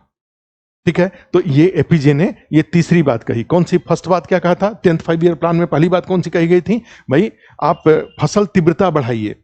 दूसरा क्या किया गया था? छोटे सीमांत किसानों को जोड़िए। तीसरा क्या कहा गया था? प्रयोगशाला को खेतों से जोड़िए। और फिर चौथा क्या कहा गया था? फोर्थ था, जैसे आप भी जानते हैं कि आपके गांव के आपके घर के आसपास जो भी गांव बाजार के नजदीक होता है उसके गांव के लोग अमीर होते हैं, उसके गांव के लोग तेज भी होते हैं, थोड़े अमीर भी माने जाते हैं। जैसे जैसे शहर से दूरी बढ़ती जाती है लोग धीरे भी होते जाते हैं और वहां पे अमीरी भी कम होती जाएंगी। क्यों? मान लो मेरा गांव अगर कोई शहर है, पटना के पास है, पटना के 10-20 किलोमीटर के दायरे में है, तो जो भी दूध का उत्पादन होगा शहर में आ जाएगा, सब्जी का उत्पादन शहर में आ गया, अनाज का उत्पादन शहर में आ गया, जो कुछ भी हमने उत्पादन किया सब आसानी से शहर में आ जाएगा और हमें कैश मिल जाएगा, हमें नगद मिल जाएगा। अर्थात हमारे उत्पाद के बिकने की कोई कमी नहीं होगी। और जैसे जैसे दूरी बढ़ती जाएंगे, 20 किलोमीटर से 40 किलोमीटर, 40 किलोमीटर 100 किलोमीटर, अब बहुत मुश्किल होगा कि तालाब से मछली निकाल करके पटना ले आए। ये एक बड़ा किसान होगा तभी ऐसा कर पाएगा। उसी तरह से खेत से फूल गोभी उखाड़ करके और पटना ले आए, या जो भी जिला केंद्र है, मुजफ्फरपुर है, छपरा है, सिवान है, या बक्सर है, या जो भी सासाराम है, नवादा, नालंदा, कहीं भी है, तो वहां पे ले आना बहुत मुश्किल काम है। ठीक है, तो क्या होगा, जितना नजदीक रहेंगे तो वहीं पे 10th 5 ईयर प्लान में एक बड़ा अच्छा सुझाव इसमें शामिल किया गया था, और वो सुझाव क्या था कि शहरों को, गांवों को शहरों से जोड़ना। ठीक है, कौन सी बात है? गांव को शहर से जोड़ना। ये इसमें इन्होंने ये दिया, गांव को शहर से जोड़ना। और गांव को शहर से जोड़ने के लिए सबसे अच्छा तरीका क्या है कि भाई आपके पास सड़क हो, रोड हो। और ये आप 2000 में आप जानते हो पीएमजीएसवाई की शुरुआत की गई, प्रधानमंत्री ग्राम सड़क योजना की। और प्रधानमंत्री ग्राम सड़क योजना ने क्या किया? गांवों को शहरों से जोड़ दिया, ऑल सीजन रोड से इसको जोड़ दिया, ऑल वेदर रोड से इसको जोड़ दिया। और उसका फायदा यह हुआ कि अब गांव के उत्पाद शहर में और शहर का जिलेबी गांव में। जो भी शहर से किसान अपना उत्पाद लेके जाता है शहर में और वहां से जिलेबी खरीद के गांव में, फायदा क्या हो गया? गांव का उत्पाद शहर में गया, शहर का उत्पाद गांव में गया, तो जीडीपी क्या हो जाएगा? देश का ओवरऑल उत्पादन बढ़ गया। जो देश का जीडीपी ग्रोथ होगा उसमें ये 6 लाख गांव हैं वो कंट्रीब्यूट करना स्टार्ट कर देंगे। वो जो वेस्टेज हो जाता था गांव में उत्पादन किया, कई बार किसान उत्पादन कम भी करता था। जैसे हम लोग बिहार में जाते हैं तो बड़ा लंबा चौड़ा थ्योरी देने लगते हैं लोगों को वहां पे कि बताओ क्या गलत, क्या आप दूध खोजते हैं तो दूध नहीं मिलता है, तो सुधा का दूध खरीदना पड़ता है, तो ये वो गांव में लोग दूध नहीं, भैंस नहीं पाल रहे हैं, गाय नहीं पाल रहे हैं। हम लोग लंबा चौड़ा लेक्चर देते हैं। एक बार इसी तरह से लेक्चर कोई दे रहा था, कहीं बात आई तो पूछा वो आदमी, बड़ा अच्छा मार्केबल भाई लोगों का पास अनुभव होता है, उन्होंने पूछा कि बाबू कितने दिन बाद आए हैं? सीधे छुट कर पूछा कितने दिन बाद आए हैं? तो सावधान हुए, मैंने अच्छा सही क्वेश्चन पूछ रहा है, साल भर बाद आए हैं? तो पूछा कि साल भर बाद आप आए हैं, 4 दिन आप दूध लेंगे, लेकिन हमारी गाय तो दूध तो पूरे 365 दिन देगी ना। गाय तो हमारी 8 महीने दूध देगी, 6 महीने 7 महीने दूध देगी, आप तो 4 दिन दूध लेंगे, उसके बाद कौन दूध लेगा हमारा? तो बिहार में एक ये भी बहुत बड़ी समस्या है लोगों के पास। अगर हम 2-3 गाय रख लें गांव में और उससे अगर 20 लीटर दूध उत्पादन कर ही लें, तो वो 20 लीटर दूध अगर सुधा वाले, अगर सिस्टम सरकार ने अब तो डेवलप कर दिया, हर गांव से दूध उठा लिया जाता है कॉम्फेट का, ठीक है, हर जगह हो गया, 1 किलोमीटर 3 किलोमीटर के दायरे पे सवेरे भी गाड़ी आती है, शाम को भी गाड़ी आती है, और गाड़ी आने में पीएमजीएसवाई का रोड काम करता है। तो अब तो ज्यादा दिक्कत नहीं है, किसान अपना दूध लेकर के चले जाते हैं वहां पे। लेकिन समस्या यह है कि आज से 5-7 साल 10 साल पहले की बात सोच के देखो कि जब बिहार में, कहां से बिहार का विकास होगा, कहां से बिहार में किसान अतिरिक्त दूध का उत्पादन करेगा, क्योंकि उसको पता है कि अगर हम दूध का उत्पादन, बिजली भी नहीं था अभी के टाइम पे, तो फिर भी चलो बिजली है, अगर 10 लीटर दूध है तो उसको फ्रिज में डाल लेंगे। नहीं तो हमें क्या करना होता था, हम लोग जब छोटे थे तो क्या होता था कि जो भी गाय भैंस का दूध है उसको सुबह का दूध सुबह निपटाना है, शाम का दूध को शाम को निपटाना है। भाई आप दही बनाइए, मैंने इस तरीके से करिए आप। अभी के टाइम पे क्या है, आप 24x फ्रिज है, आप फ्रिज में आप दूध को रख सकते हैं, 24x7 बिजली है आज के डेट में। तो ये जो चीज होता है इसमें उसने, तो ये आज के डेट में गांव और शहर को आपस में जोड़ देंगे, तो अब किसान के पास ये दिक्कत नहीं है कि बाबू अब 4 दिन बाद 4 दिन दूध आप लेंगे, बाकी दिन वो क्या करेगा, शहर में आ जाएगा, शहर में आके बेच लेगा, शहर में मिठाई की दुकान को दे देगा, मिठाई की दुकान से उसने बात कर रखी है, या सुधा वाले को दे देगा, वो अपना प्रोसेसिंग सिस्टम बना रखे हैं, वो उसको डिस्ट्रीब्यूट कर देंगे, जो अधिक होगा उसको दूसरे राज्य में भेज देंगे, उससे भी अधिक होगा तो दूसरे देश में भेज देंगे, एक्सपोर्ट कर देंगे वो। ठीक है, तो इस तरीके से जाएंगे। तो ये 4th और 5th एक और आया, तो 5वीं देखो, ये बता रहा हूं कि किस तरह से ये आपको भी सोचने की जरूरत है कि जो हमने आपको एक डायग्राम दिखा, एक ये पॉपुलेशन वॉच दिखाया था, वो पॉपुलेशन वॉच किस बात के लिए दिखाया था, देखो तब तक आते आते पहुंचते पहुंचते कहां पहुंच गया, ये 563 हो गया, 1,145 करोड़ से देखो कितना तेजी से बढ़ रहा है, 66, एक हर सेकंड में लोगों का जन्म हो रहा है देश का। तो यहां भी टेक्नोलॉजी, इतना टेक्नोलॉजी है, तो इसलिए सरकार ने खिंच के, सरकार पॉपुलेशन जो सेंसस होता था, पहले सेंसस के डेटा बड़े इंपॉर्टेंट होते थे, जरूरी होता था, आपके डेट में सेंसस, यहीं पे सेंसस ये दिखाई दे रहा है, ये पॉपुलेशन क्लॉक बना रखा है इन्होंने, हो रहा है सारा डेटा फीड हो रहा है हॉस्पिटल से, और हॉस्पिटल से फीड हो रहा है, जो भी कंप्यूटर में फीड हो रहा है वहां से सारा डेटा इनके पास आ रहा है, या इन्होंने सैंपल साइज किया हुआ, उसके अकॉर्डिंग इन्होंने अपना सॉफ्टवेयर डेवलप किया होगा, और ऑलमोस्ट एक्यूरेट होगा, 2-5% एरर के साथ ऑलमोस्ट एक्यूरेट होगा। ठीक है, तो सोच के देखो, तो इसमें क्या है कि ये जो हमने ये जो उपाय बता रहा हूं, ये उपाय में क्या है कि भाई जनसंख्या में तेजी से वृद्धि हो रही है, अगर आप समय रहते उपाय नहीं करेंगे तो फिर आप क्या हो जाएंगे, देश में बड़े पैमाने पे हंगर और भूखमरी की समस्या हो जाएंगी। और भारत जैसे देश को की जनसंख्या, भारत जैसे 150 करोड़ लोग दिखाई दे रहे हैं, 150 करोड़ लोगों के लिए अनाज कोई दूसरा देश नहीं दे सकता है, उनका पूरा देश का सारा अनाज उठ के चलाएगा तब भी आपकी जरूरतें पूरी नहीं हो पाएंगी। आपको इतनी जनसंख्या आपके पास है, इस जनसंख्या की जरूरत आप अपने खेती से ही पूरा कर पाएंगे। और वो खेती देख लो इसमें क्या हुआ। और 5वां एक और था, जो नए जमाने की थाली। तो नए जमाने की थाली में क्या होता है, आज किसी होटल में आप जाते हैं, हल्दीराम में जाते हैं या कई जगह जाते हैं, जैसे राजस्थान वगैरह में ज्यादा फेमस है, उसमें क्या होता है, इस थाली में कम से कम कई सारे कटोरियां होती हैं और सब में कुछ कुछ होता है। इसमें केवल यहां पे रोटी या केवल चावल नहीं होता है, ये बड़ी सारी चीजें होती हैं। तो एक जमाना था, यही बिहार था एक जमाना कि पता चला कि ये पूरा हुआ, ये सारा हुआ चावल और यहां पे डाला दाल, ठीक है, और थोड़ा सा प्याज व्याज कुछ लिया या सब्जी मिला तो सब्जी, दाल भात चोखा। और दाल भात चोखा में सबसे इंपॉर्टेंट क्या है, भात, एक थाली भात। बंगाली क्या करेंगे, एक थाली भात लेंगे, यहां पर एक मछली का टुकड़ा रखेंगे और दाल और भात, इस मछली को देख देख करके पूरा दाल भात खा जाएंगे और लास्ट में क्या करेंगे, उस मछली को खा लेंगे और उसके बाद होगा कि खूब भालो माछ छिलो, माने मछली जो था वो खूब अच्छा था, ये अपना करेंगे, वो ये उनके खाने का। तो इसमें देखो, बंगाल हो चाहे बिहार हो, कई बार 8 रोटी यहां पे रहेगा और सब्जी थोड़ा सा रहेगा। इसका मीनिंग क्या है कि भाई आपको अगर ये खाने का हैबिट अगर होगा तो आपको गेहूं का उत्पादन बहुत बढ़ाना पड़ेगा। लेकिन भाई मान लेते हैं ये 8 रोटी और सब्जी, ये सब मिला के अगर 500 ग्राम था, सब मिला करके 8 रोटी, 4-5 रोटी, 6 रोटी जो था और सब्जी था, ये 500 ग्राम था, तो हम इस 500 ग्राम को हम क्यों नहीं 10 आइटम में डिवाइड कर देते हैं, इसको 10 आइटम में यहां डिवाइड कर देते हैं। भाई 100 ग्राम रोटी कर देते हैं, उसके बाद खीरा कर देते हैं, सलाद कर देते हैं, उसके बाद थोड़ा दही कर देते हैं, उसके बाद थोड़ा पता चला कि कुछ छाछ वगैरह पीने के लिए कर लेते हैं, कोई दूसरी सब्जी कर लेते हैं, कोई तीसरी सब्जी कर लेते हैं, कोई और फ्रूट्स कर लेते हैं। इस तरीके से जैसे थाली में इतनी सारी चीजें होती हैं, ठीक है, सब कर लेते हैं। तो इससे क्या हो जाएगा, ये जो गेहूं जो पहले पहले इस थाली में क्या था, इस 500 ग्राम में 400 ग्राम गेहूं था, रोटी था। आज घट के ये 100 ग्राम हो गया। क्यों? क्योंकि इस बाकी 300 ग्राम को हम अन्य चीजों में डिवाइड कर लिए। आप कहीं भोज में जब खाना खाने जाते हैं, शादी वगैरह में, तो देखते हैं जो कैटरर वहां होता है, वो आपसे पूछता है कि कितने लोग आएंगे, तो आप बताते हैं 400 लोग आएंगे।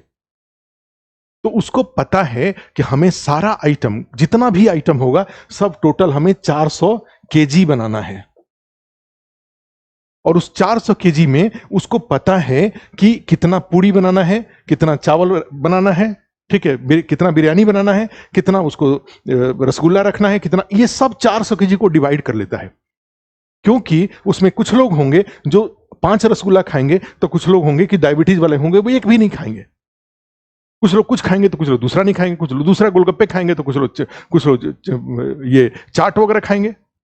तो इसका क्या होता है कि आप देखते हैं कि जब, और इसका बेस्ट एग्जांपल भी होता है कि जब आप किसी पार्टी में जाते हैं तो शुरू में स्टार्टर लगा रहता है और उसके बाद खाने की व्यवस्था रहती है। ये डिनर वाला पोर्शन है और ये स्टार्टर वाला पोर्शन है। और थोड़े से अगर स्टार्टर में आप अपने आप को हिसाब नहीं करेंगे तो डिनर वाले साइड में जब जाएंगे तो केवल देखने के अलावा आपके पास कोई विकल्प नहीं रह जाएगा।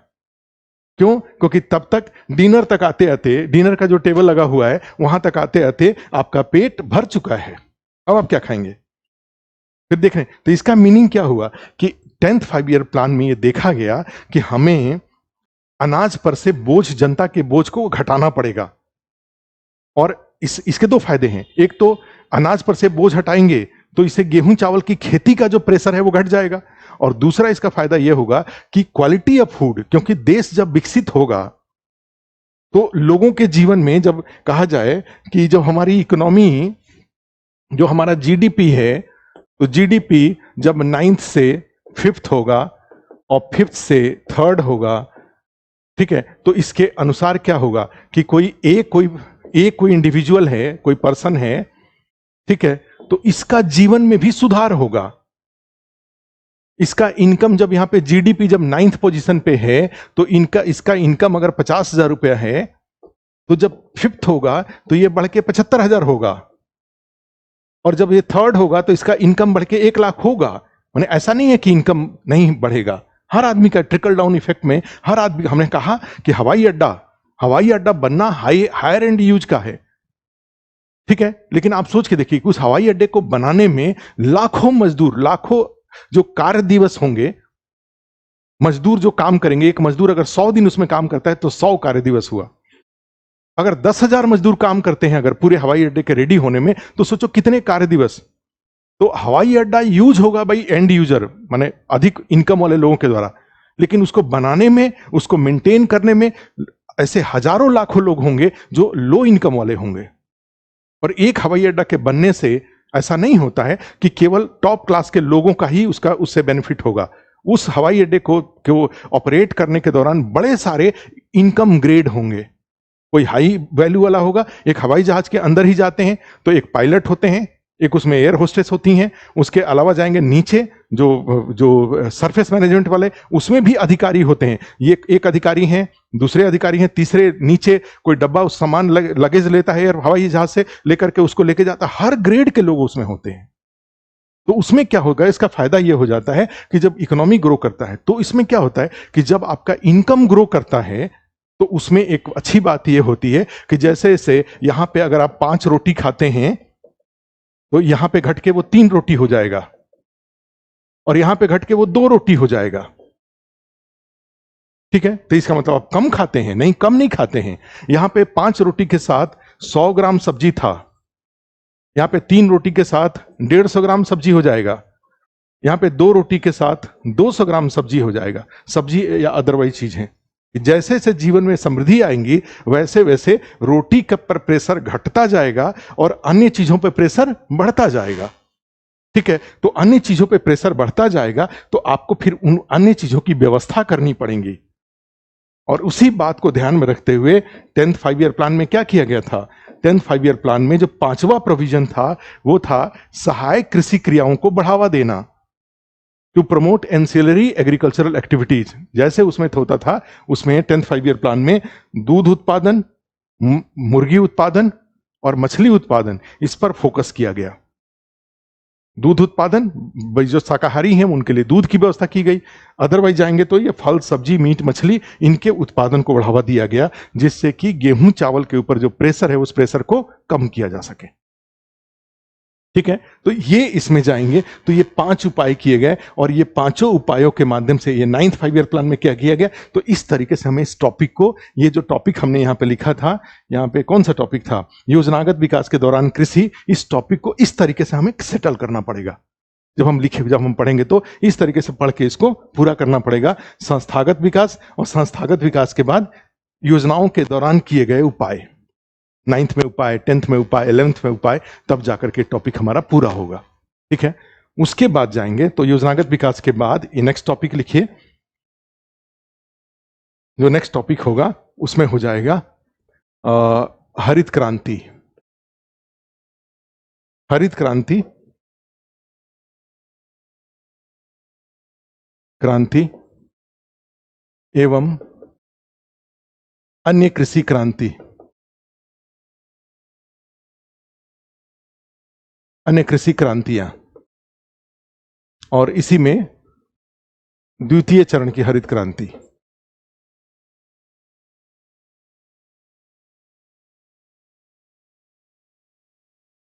द्वितीय चरण की हरित क्रांति, यह भी एक इंपॉर्टेंट टॉपिक है। हरित क्रांति, अन्य कृषि क्रांतियां, द्वितीय चरण की हरित क्रांति, और इसमें दोनों आएगा, भारत भी, देश का भी आएगा और प्लस बिहार का भी आएगा। दोनों के उपाय इसमें शामिल होंगे, ध्यान रखिएगा। हरित क्रांति नेक्स्ट, हरित क्रांति के बाद यहीं पे एक और इंपॉर्टेंट टॉपिक हमें करना पड़ेगा, वो है भूमि सुधार, लैंड रिफॉर्म। भूमि सुधार सरकार के द्वारा इस दिशा में कार्य किया जा रहा है।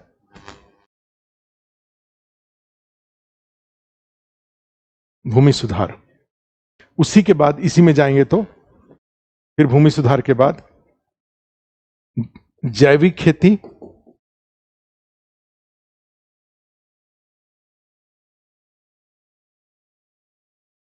प्राकृतिक खेती, एक ही में आएगा, और शून्य बजट खेती।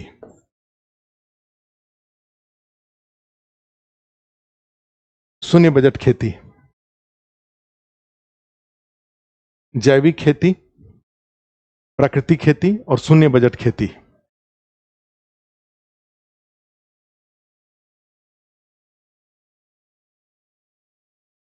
जैविक खेती, प्राकृतिक खेती और शून्य बजट खेती, ये भी एक बड़ी इंपॉर्टेंट टॉपिक है, आज की नीड के अकॉर्डिंग है, हमें इसको भी तो करना ही होगा। उसके बाद एक टॉपिक होगा कृषि में आधुनिक तकनीक का उपयोग।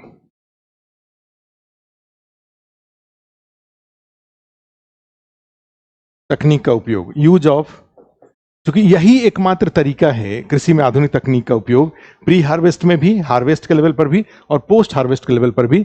जब आप कृषि में आधुनिक तकनीक का उपयोग, जब आप प्रोडक्टिविटी, प्रोडक्शन बढ़ा करके बढ़ती जनसंख्या की खाद्यान्न आवश्यकताओं को पूरा कर सकते हैं, यही एकमात्र तरीका है।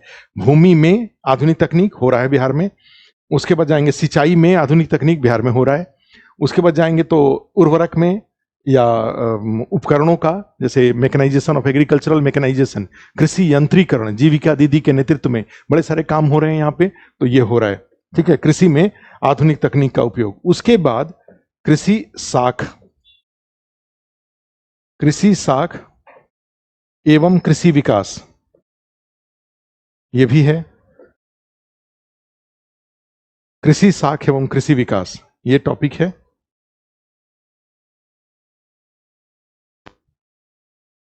उसके बाद फसल बीमा, शॉर्ट नोट्स के लिए शॉर्ट नोट्स आएगा इस पे, फसल बीमा पे।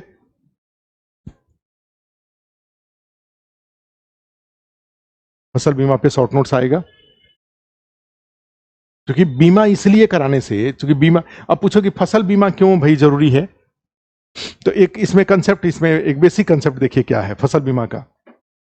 जैसे बिहार में क्या हुआ कि अभी 13 जिलों में बाढ़ आ गया, और बाढ़ आया तो क्यों बाढ़ आया, मुख्य कारण था नेपाल में भारी बारिश हुई 1968 के बाद, सबसे तेज बारिश हुई, अब बारिश के कारण से नेपाल में, और नेपाल से फिर बिहार की नदियों में, बिहार की नदियों से फिर बाढ़ आया, तो सारा धान डूब गया, ये जो फसल उसल थे, जो खड़े फसल थे, सब डूब गए। अब इसका नुकसान ये होगा कि किसान का सारा फसल डूब जाने से, ये जितने फसल थे सब डूब गए, तो उससे क्या हो जाएगा कि किसान अगले साल, नेक्स्ट ईयर, जो कमिंग ईयर है, वो देख रहा है कि भाई एक बार बोया डूब गया, दोबारा बोया डूब गया, तो वो क्या करेगा कि तीसरी बार वो इसमें नहीं बोएगा। क्यों? क्योंकि उसको लगता है कि बार बार बो रहे हैं, बाढ़ आना ही है तो डूब जाएगा, अब डूब जाएगा तो नहीं बोया उसने, तीसरी बार नहीं बोया, और पता चला कि तीसरी बार बाढ़ नहीं आया, नेपाल में कोई बारिश नहीं हुई तो कोसी में पानी नहीं आया, और कोसी में पानी आया तो ड्रेनेज में ही रह गया, बांध नहीं टूटा, गांव वगैरह में भी जो लोग थे सब माने खेत फसलों पर कोई उसका इंपैक्ट नहीं हुआ, नहीं डूबा। क्या हो गया? 2 बार के डूबने के कारण किसान ने यह डिसाइड किया कि तीसरी बार फसल नहीं डालेंगे, और तीसरी बार फसल नहीं डालेंगे, और तीसरी बार बाढ़ नहीं आई, चौथी बार भी नहीं आया। तो इसका मीनिंग क्या होगा कि अगर हम किसानों को पहली बार दूसरी बार भी अगर इस बात की गारंटी दे देते कि तुम खेती करो, तुम्हारा बाढ़ में डूब जाएगा तब भी इट विल बी कंपेंसेटेड, भाई उसकी क्षतिपूर्ति दी जाएगी आपको, लेकिन आप खेती करेंगे तब। तो किसान क्या करता? पहली बार भी खेती करता, दूसरी बार भी खेती करता, और तीसरी बार भी खेती करता। नुकसान यहां अच्छी बात यह हुई कि 2 बार बीमा कंपनियों को क्षतिपूर्ति देना पड़ा, तीसरी बार नहीं देना पड़ेगा, प्रीमियम मिला, सब उनका अपना हो जाएगा। फिर चौथी बार भी आप उसी तरह से खेती किया गया, बीमा, आपको बीमा कवरेज, चूंकि बाढ़ नहीं आया, कई सालों तक बाढ़ नहीं आया। होता क्या है, फसल बीमा योजना जैसे योजनाओं से किसानों को आप क्या करते हैं, जोखिम उठाने के लिए प्रेरित करते हैं कि आप जोखिम उठाइए, अगर कोई क्षति होगा दैट विल बी कंपनसेटेड। साथ में आप किसानों को निवेश करने के लिए, खेती में निवेश के लिए आप प्रोत्साहित करते हैं, लॉन्ग टर्म प्लान बनाने के लिए प्रोत्साहित करते हैं, क्योंकि आपको पता है कि चाहे वो 1 साल हो, चाहे वो 2 साल, चाहे 5 साल, 1 साल, 2 साल, 5 साल, 10 साल, हम जो खेती करेंगे तो हमारा इनकम जरूर होगा। और जब इनकम की गारंटी है, और इनकम की गारंटी किस बात से है? फसल बीमा से। अगर फसल बीमा से गारंटी है तो फिर हमारे लिए क्या हो जाता है? इनकम की गारंटी है तो हम खेती हर बार करेंगे, और हर बार खेती ही करना है तो किसान क्या करेगा, फिर इसमें अधिक से अधिक पैसा लगाएगा, इन्वेस्ट करेगा, और जब इन्वेस्ट करेगा तो प्रोडक्टिविटी, प्रोडक्शन क्या हो जाएगा? बढ़ जाएगा, किसानों का इनकम भी बढ़ जाएगा। क्लियर है? तो इस सब पॉइंट से फसल बीमा, लेकिन फसल बीमा ऐसा टॉपिक नहीं है जो बड़ा क्वेश्चन होगा, ये फसल बीमा शॉर्ट नोट्स का टॉपिक है, शॉर्ट नोट्स में 80-100 शब्द लिखने के लिए आ सकता है, ध्यान रखिएगा। तो इसमें ये एक टॉपिक है। उसके बाद अब इसमें आते हैं, फसल बीमा के बाद जो एक बड़ा टॉपिक फिर आ जाएगा। कौन सा बड़ा टॉपिक आ रहा है? उसके बाद आ रहा है खाद्य प्रसंस्करण,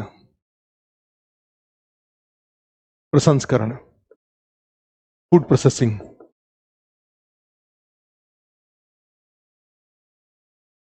अब यहां पे देखिए, यहां पे भाग्य भी है, दुर्भाग्य भी है।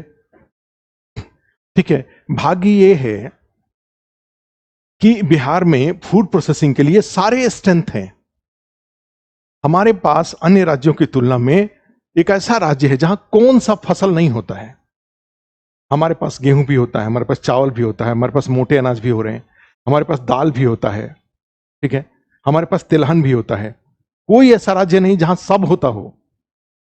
हमारे पास आम भी होता है, हमारे पास लीची भी होता है, हमारे पास केला भी होता है, हमारे पास अमरूद भी होता है, ठीक है, जितने तरह के फल चाहिए सब फल होगा।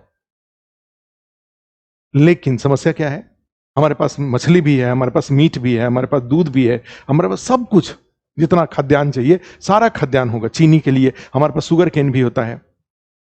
लेकिन ये सबको प्राइमरी लेवल पे खाने के अलावा अब गन्ना खेत से उखाड़ करके और उसको खा गए, गन्ना खा रहे हैं। जैसे जाते हैं हम लोग, मान लो कभी हरिद्वार वगैरह साइड में जाएंगे तो बड़े सारे गन्ना की खेती रहता है, किसान से बोलेंगे तो दे देगा, वैसे ही दे देगा, उसमें लेके खाइए आप।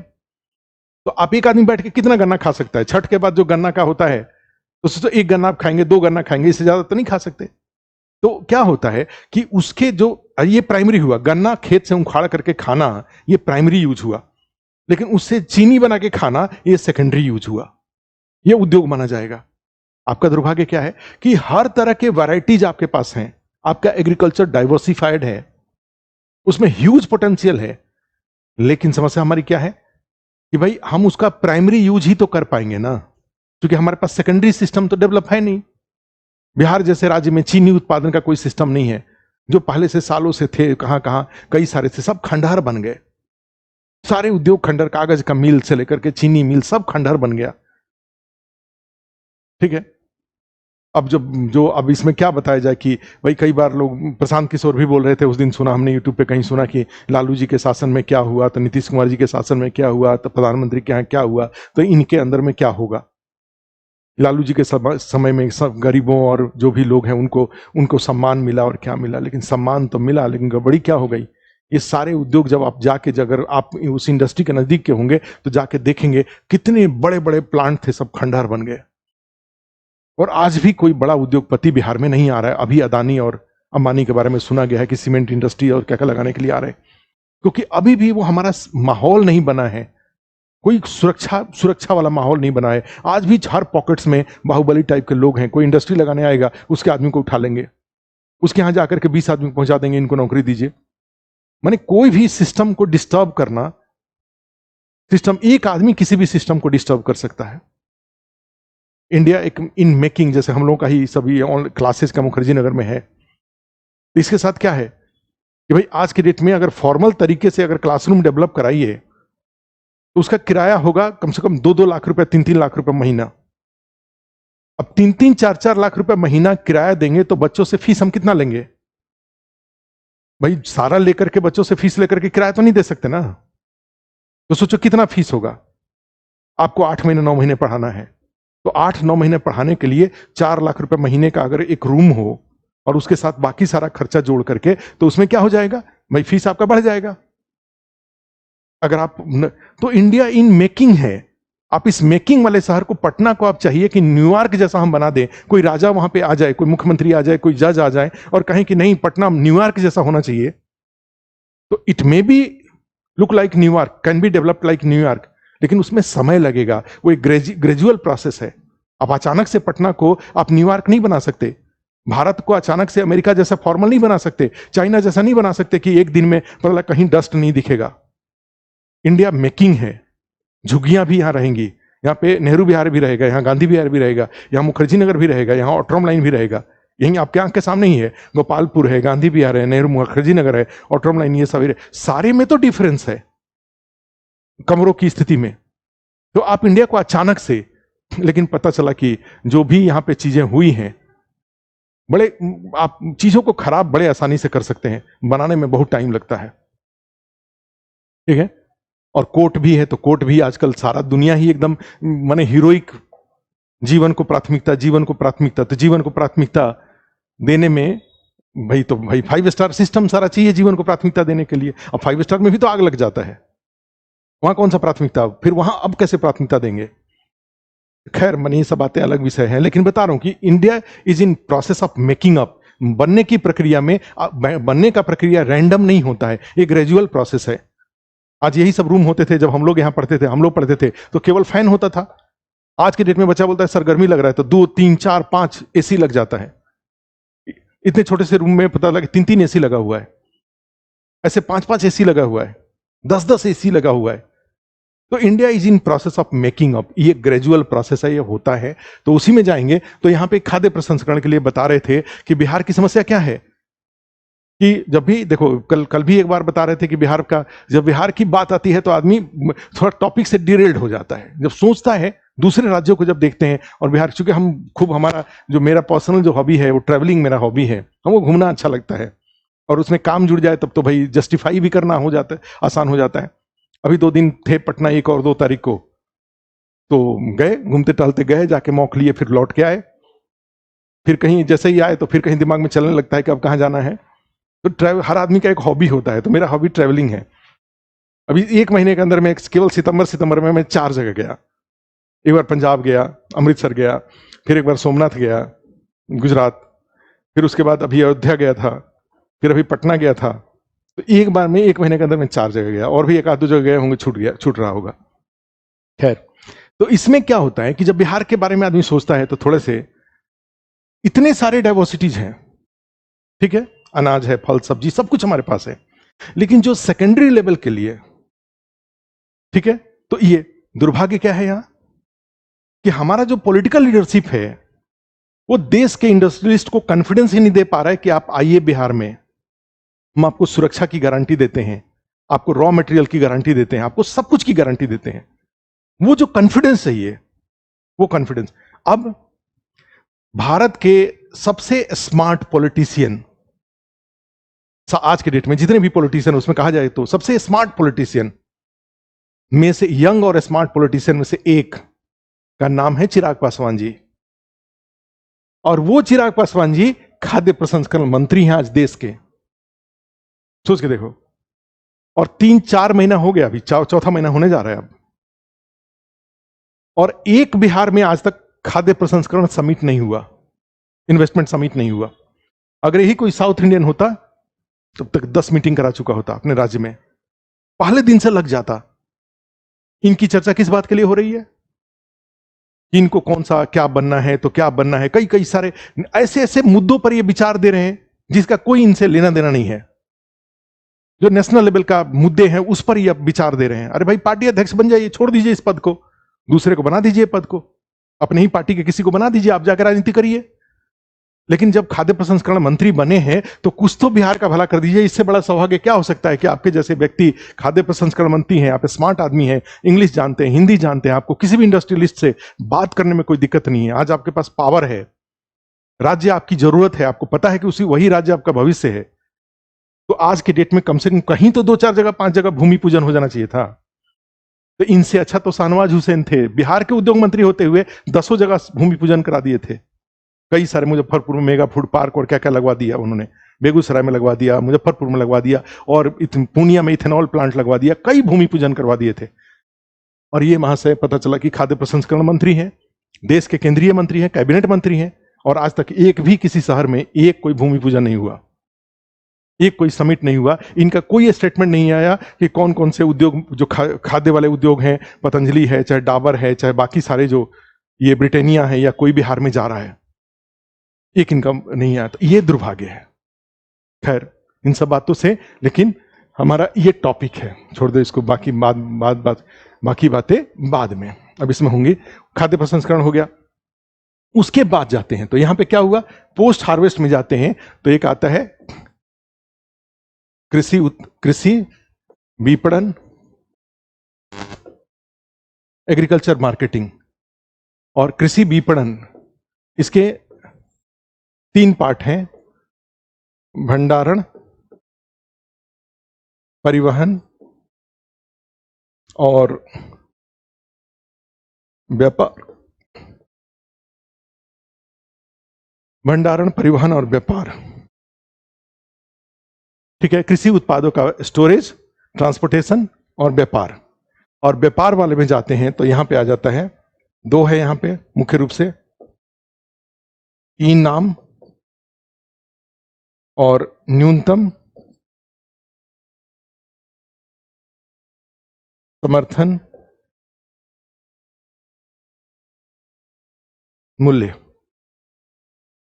न्यूनतम समर्थन मूल्य, ई नाम है और न्यूनतम समर्थन मूल्य है। भंडारण, परिवहन, व्यापार,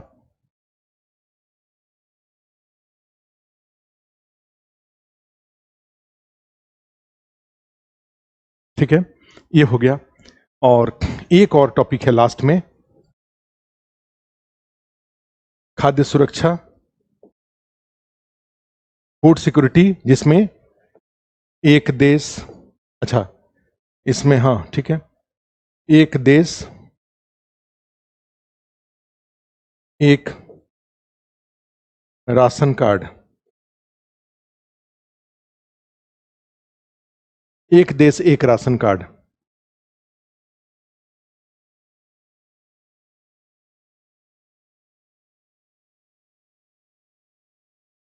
एक देश एक राशन कार्ड।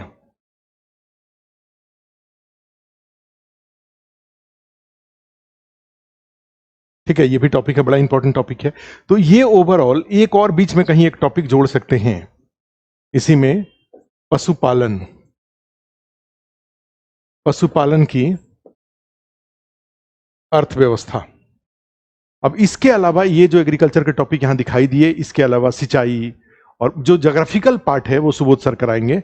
बाकी इकोनॉमिक से इतने सारे टॉपिक को करने से आपका एक, चूंकि दोनों ज्योग्राफी इकोनॉमी एक ही सेक्शन में है, तो ये डिफरेंशिएट कर पाना मुश्किल है कि कौन सा इकोनॉमी में कौन सा ज्योग्राफी में है। लेकिन हम इकोनॉमिक्स के साइड से इतने सारे टॉपिक करा देंगे, जो बचा हुआ टॉपिक होगा वो सुबोध सर ज्योग्राफी में कराएंगे। ठीक है, तो ये टॉपिक एक हो गया आपका एग्रीकल्चर का। पहला टॉपिक हमारा क्या था? अब देखिए, हमने कहां से शुरू किया था? एग्रीकल्चर से स्टार्ट किया था। कृषि दशा एवं दिशा, पहला टॉपिक हमने लिया था भारतीय कृषि। और भारतीय कृषि में इतने सारे टॉपिक हमें करने हैं। अब उसके बाद दूसरा टॉपिक लीजिए, सेकंड टॉपिक। बिहार के अकॉर्डिंग ही बिहार में जो इंपॉर्टेंट होता है वो होता है एक मानव संसाधन।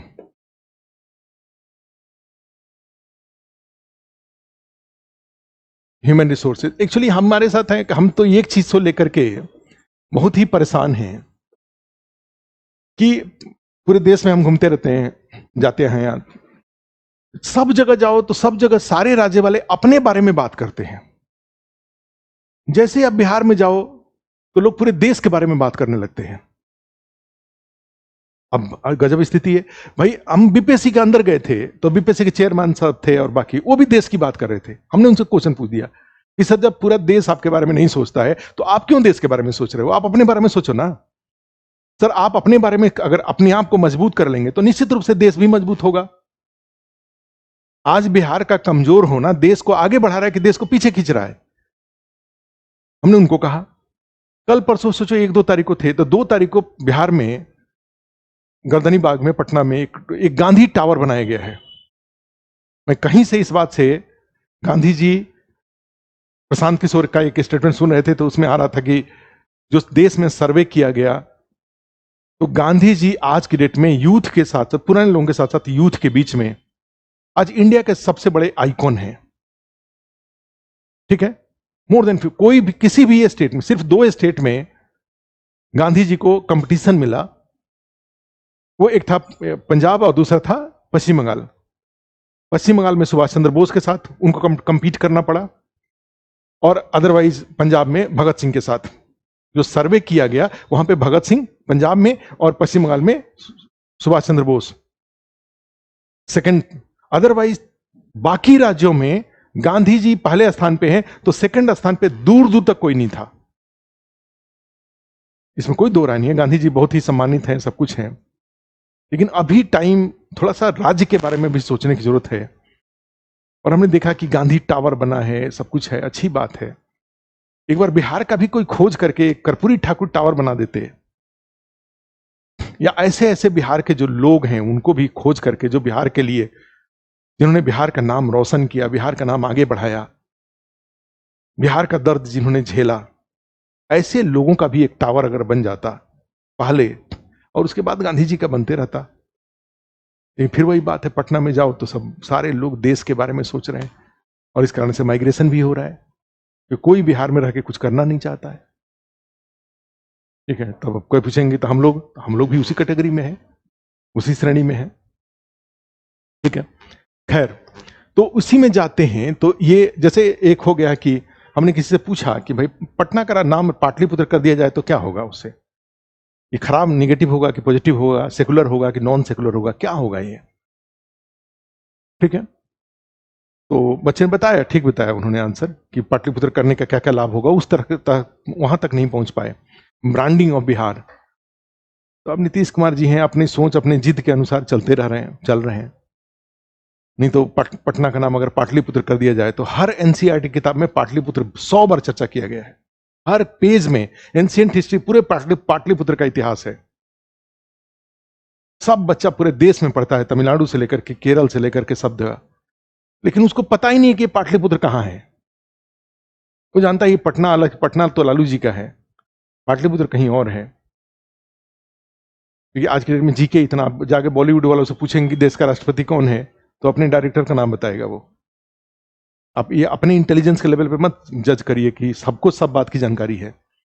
लेकिन जैसे ही पटना का नाम पाटलिपुत्र कर देंगे, जैसे ही वो पढ़ेगा वैसे ही कहेगा अच्छा ये वही पाटलिपुत्र है। तो इससे पूरे देश में बिहार के प्रति एक सेंस ऑफ, बिहार का जो गौरव है उसके प्रति एक सेंस ऑफ पॉजिटिविटी आएगा, और वो पॉजिटिविटी उसको और आगे बढ़ा करके। लेकिन खैर, तो ये दूसरा टॉपिक है जो है मानव संसाधन, और इसमें हम लोग यहां पर हम लोग 4 टॉपिक करते हैं। एक, जनसंख्या विस्फोट। दूसरा, जननांकीय, लाभांश, ये दोनों जनसंख्या से रिलेटेड है। 5 टॉपिक करेंगे, गरीबी, बेरोजगारी और समावेशी विकास।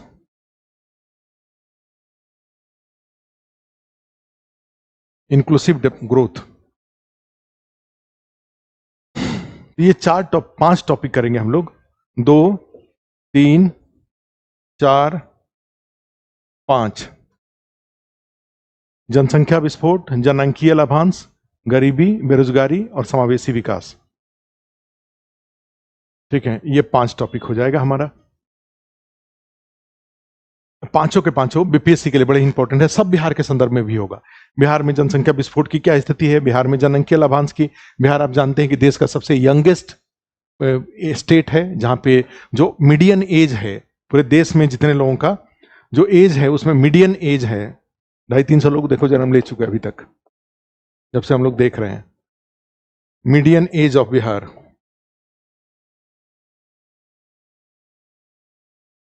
मैप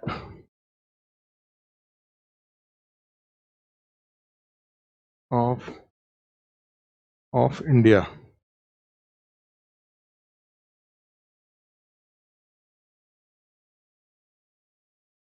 देखिए ये मीडियन एज है,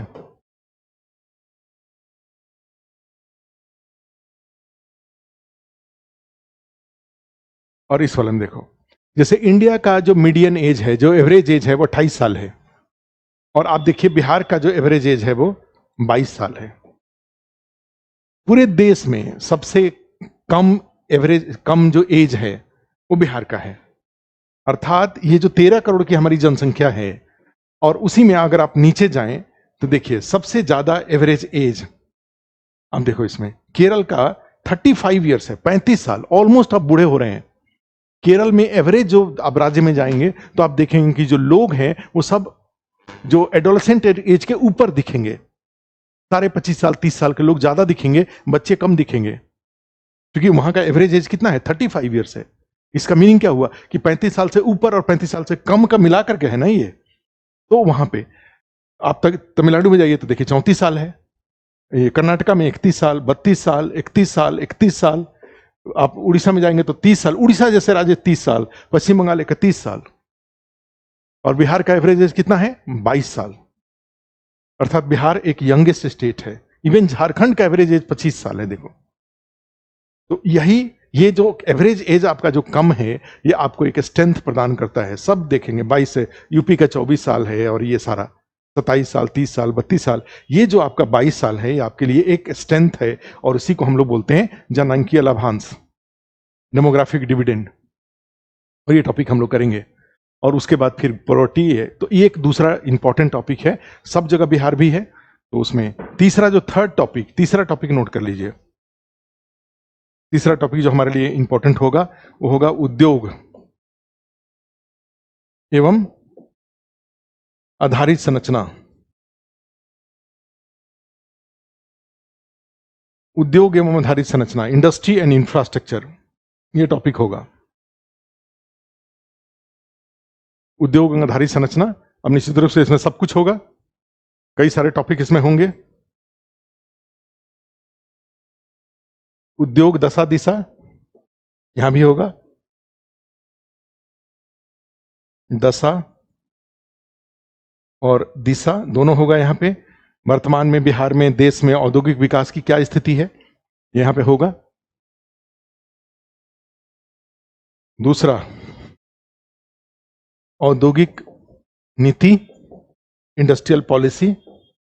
आप जानते हैं कि दो पॉलिसी बड़ा इंपॉर्टेंट है, 1956 और 1991, ये दोनों बहुत इंपॉर्टेंट है।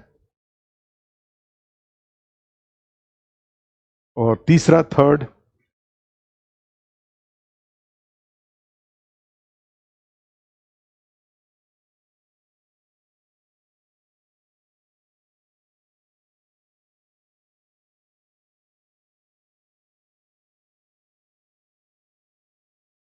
औद्योगिक नीति हो गया। उसके बाद फिर इसके बाद एक इसका 1991 है, ये 1956 और 1991। उसके बाद जाते हैं तो make in India, make in India, make in Bihar, make in India और मेक इन बिहार।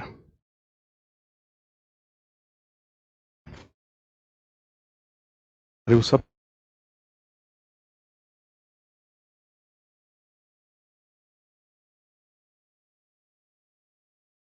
ठीक है, make in India.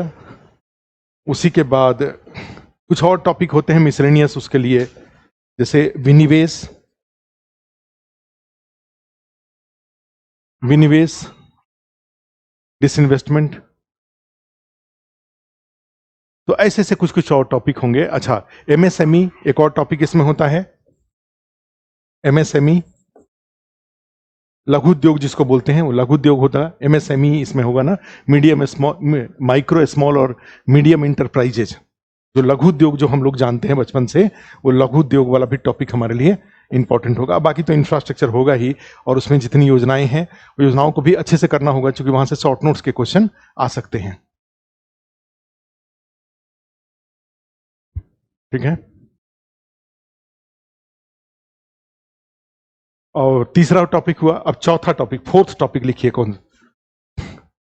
Fourth topic, योजना आयोग एवं नीति आयोग, प्लानिंग कमीशन, नीति आयोग।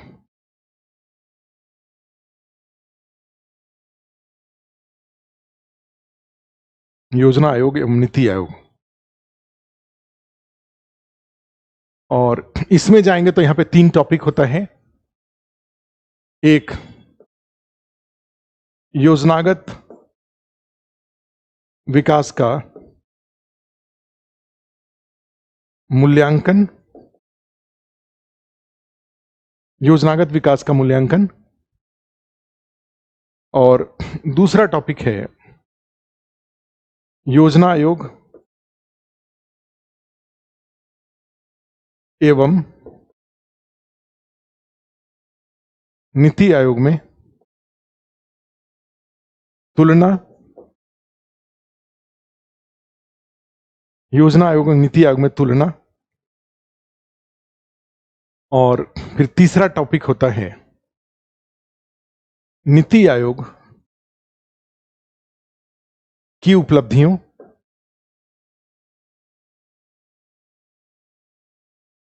की समीक्षा, review of achievement of, NITI Aayog की उपलब्धियों की समीक्षा।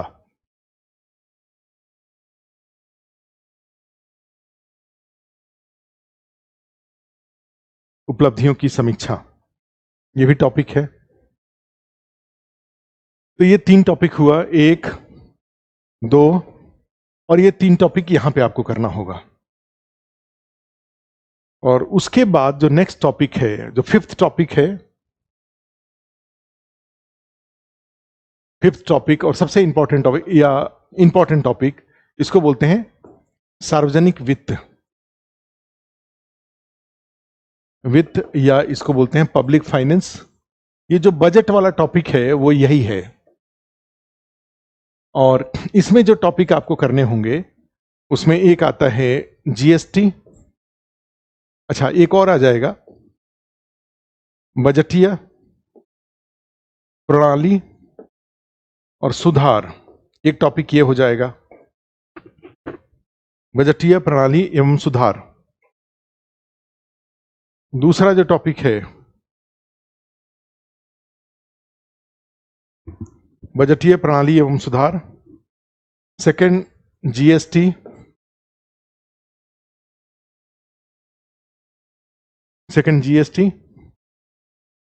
थर्ड सब्सिडी, और एक शॉर्ट नोट्स का एक और टॉपिक हो जाएगा, वित्त आयोग।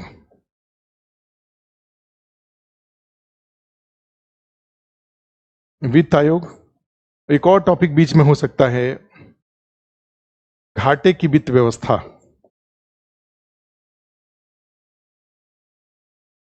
शॉर्ट नोट्स के, ये सब शॉर्ट नोट्स के टॉपिक हैं।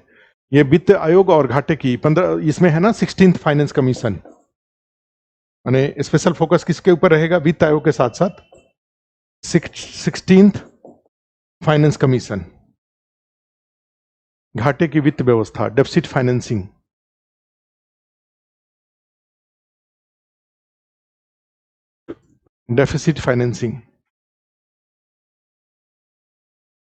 बजटीय प्रणाली, जीएसटी, सब्सिडी, घाटे, ये टॉपिक हैं। इस वाले टॉपिक में इंपॉर्टेंट टॉपिक हैं, ये शॉर्ट नोट्स के लिए भी हैं और फुल लेंथ के लिए भी हैं।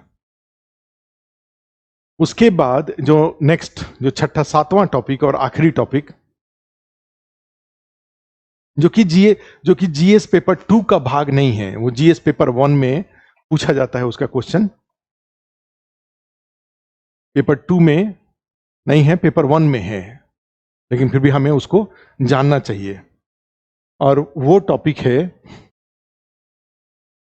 कौन सा टॉपिक था, टॉपिक नंबर 6, टॉपिक 6th, जो 6th टॉपिक है वो है अर्थव्यवस्था को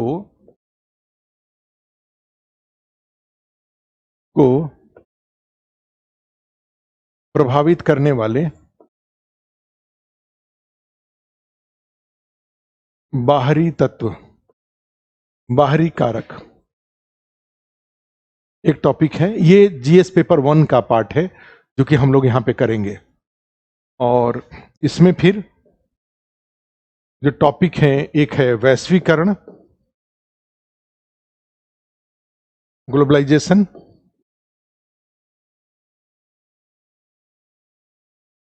दूसरा टॉपिक है WTO, और तीसरा टॉपिक है विश्व बैंक एवं IMF, विश्व बैंक एवं IMF। तो ये 3 टॉपिक है जो कि इंपॉर्टेंट है और हमें करना होगा, वैश्वीकरण, ग्लोबलाइजेशन, WTO और विश्व बैंक एवं IMF। तो इतना कर लेते हैं तो हम लोग जीएस पेपर 2 और इकोनॉमिक्स के और जीएस पेपर 1 में जो करंट अफेयर्स में एक क्वेश्चन हमसे हो जाएगा, करंट अफेयर्स का एक क्वेश्चन, और जीएस पेपर 2 में कई सारे टॉपिक हैं जो हो जाएंगे आपसे, ठीक है।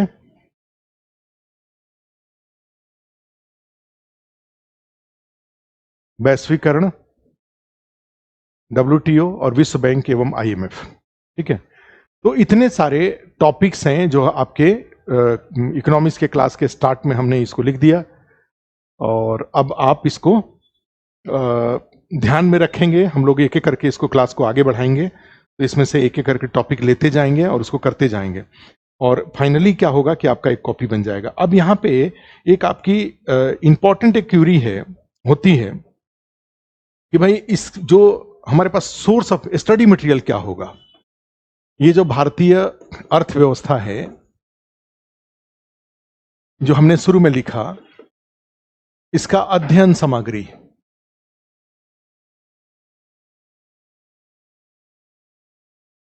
इसका अध्ययन सामग्री, स्टडी मटेरियल।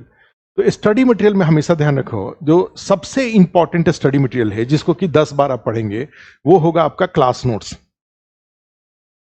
जो क्लास में हम लोग जो कुछ भी टॉपिक हमने लिखवाया, सब टॉपिक को उसका थ्योरेटिकल बेस, उसका प्रैक्टिकल बेस, उसका सेंट्रल गवर्नमेंट का, बिहार बजट का, सेंट्रल बजट का, सब कुछ को मिला करके ये हम क्लास नोट्स में ले लेंगे। तो ये एक ऐसा गागर में सागर होगा जिसको कि आप 10 बार पढ़ेंगे, क्योंकि इससे इस लेवल पर जो कि आपको इकोनॉमिक्स का बहुत एक्सपीरियंस नहीं है, तो यहाँ पे केवल पढ़ने से काम नहीं चलता है, पढ़ने के साथ साथ एक्सपीरियंस की जरूरत होती है।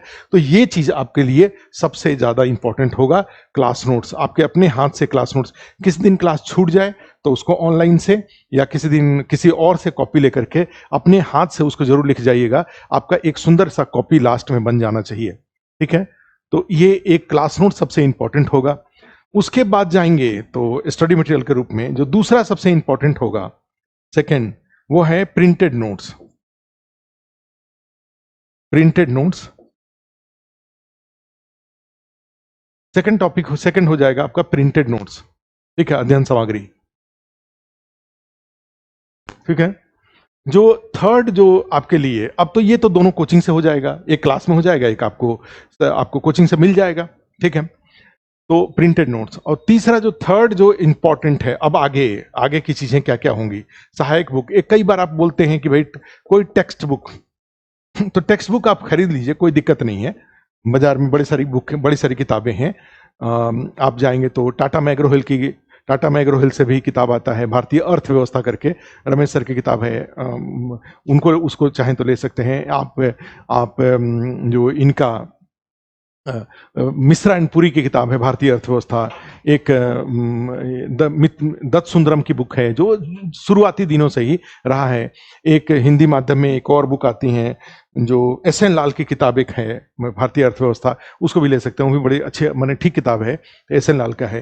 तो इस तरह से कई सारे किताब हैं, बुक्स हैं टेक्स्ट बुक के रूप में, अगर अपने पास एक रखना चाहें, जनरली पढ़ नहीं पाएंगे आप उसको, ठीक है। मेन इसमें ये होगा, ये क्लास नोट्स ही 10 बार पढ़ना पड़ेगा, अदरवाइज टाइम में होगा तो प्रिंटेड नोट्स या बाकी सारी चीजें। लेकिन फिर भी आप टेक्स्ट बुक हमसे पूछते हैं तो मैं बता रहा हूं कि आप टेक्स्ट एस.एन. लाल की, मिश्रापुरी के, दत्त सुंदरम की या टाटा मैग्रो हिल वाली किताब, कोई भी इसमें से किताब एक खरीद के अपने पास आप रख सकते हैं। सब में ऑलमोस्ट एक ही बातें हैं, ठीक है। तो एक ये हुआ, टेक्स्ट बुक के रूप में जाते हैं। तो उसके बाद सहायक बुक के रूप में जाते हैं।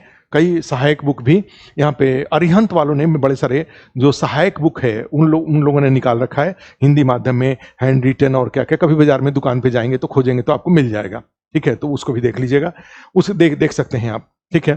फिर उसके बाद अब यहाँ पे आता है एक और मैगजीन। मैगजीन भी इंपॉर्टेंट है भाई। मैगजीन से फायदा ये होगा कि कंटेम्प्रोरी टॉपिक जो अभी घटनाएं घट रही हैं, उन घटनाओं का अर्थव्यवस्था पे क्या प्रभाव पड़ रहा है, या सरकार की कोई पॉलिसी आ रहा है, सरकार की कोई योजना लॉन्च हो रही है, तो इन सब चीजों को मिला करके अगर आप देखते हैं तो उससे भी आपका हो जाता है, ठीक है। तो मैगजीन में जाएंगे तो हमेशा से मेरी बात कहिए तो मैं 3 मैगजीन का समर्थक रहा हूं। एक योजना, जो आप जानते हैं पब्लिकेशन डिवीजन का है, 15-20 रुपए मिलता है, योजना। दूसरा, हमारे लिए इस एग्जाम में, मेंस में, हमें एक और मैगजीन की जरूरत पड़ेगी, योजना के साथ ही वो भी छपता है, कुरुक्षेत्र। तो एक मैगजीन कौन सा हो गया, योजना, दूसरा कुरुक्षेत्र, और तीसरा, थर्ड, योजना, कुरुक्षेत्र, और उसके बाद एक प्रतियोगिता दर्पण टाइप का कोई भी मैगजीन, प्रतियोगिता दर्पण या विजन वाला जो मैगजीन है, आप चाहें तो उसका भी इकोनॉमी सेक्शन 3-4 टॉपिक उसमें वो कवर करते हैं। अगर आप संभाल सकें तो आप उसको भी देख सकते हैं, ठीक है, मैगजीन के नाम पे। उसके बाद न्यूज़पेपर भी इकोनॉमी के लिए जरूरी है। और न्यूज़पेपर में जाते हैं तो कोई भी दैनिक जागरण का राष्ट्रीय संस्करण, दैनिक जागरण का क्षेत्रीय संस्करण नहीं, राष्ट्रीय संस्करण, नेशनल जो उसका है वो ले लेते हैं, तो उसमें इकोनॉमिक्स है। कोई अलग से इकोनॉमिक्स वाला पेज में जो इकोनॉमिक्स टाइम्स है या फाइनेंशियल एक्सप्रेस, इस तरह का कुछ किसी को लेने की जरूरत नहीं है, क्योंकि उतना उस लेवल पर आपको जरूरत नहीं है। ये जो हिंदी के अखबार हैं उसमें इकोनॉमिक्स का टॉपिक छपते रहता है, जैसे न्यूनतम समर्थन मूल्य के ऊपर ही छप जाएगा, खाद्य प्रसंस्करण के ऊपर ही छप जाएगा, हरित क्रांति के ऊपर ही छप जाएगा, कुछ कुछ छपते रहता है, तो आप उसको देख सकते हैं। तो एक इसमें क्या हो जाएगा, न्यूज़पेपर, अखबार के नाम पर आप दैनिक जागरण,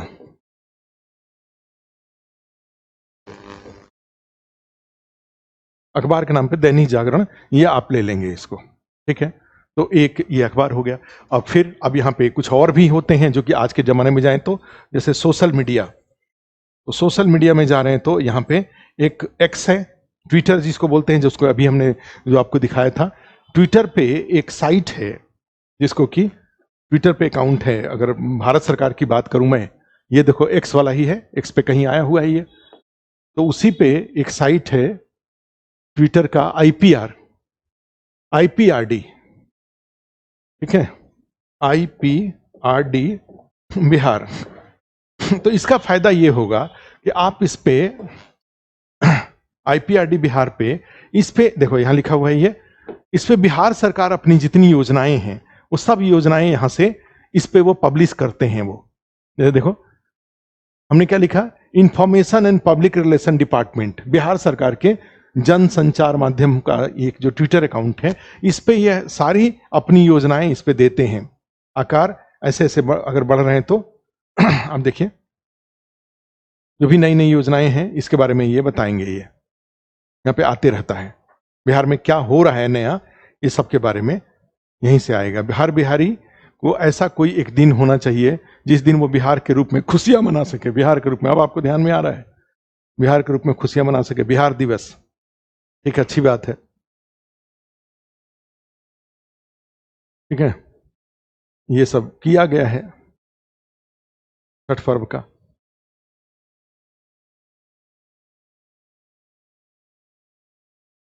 माने बिहार के लोगों के अपना पंजीकरण करा सकते हैं, उसके लिए भी हर सरकार में ये यहाँ पे ये राज्य का अपना रजिस्ट्रेशन पोर्टल है, ये अपील है। तो ये वाला एक साइट को ले लेंगे तो इसमें आपको योजनाएं मिल सकती हैं,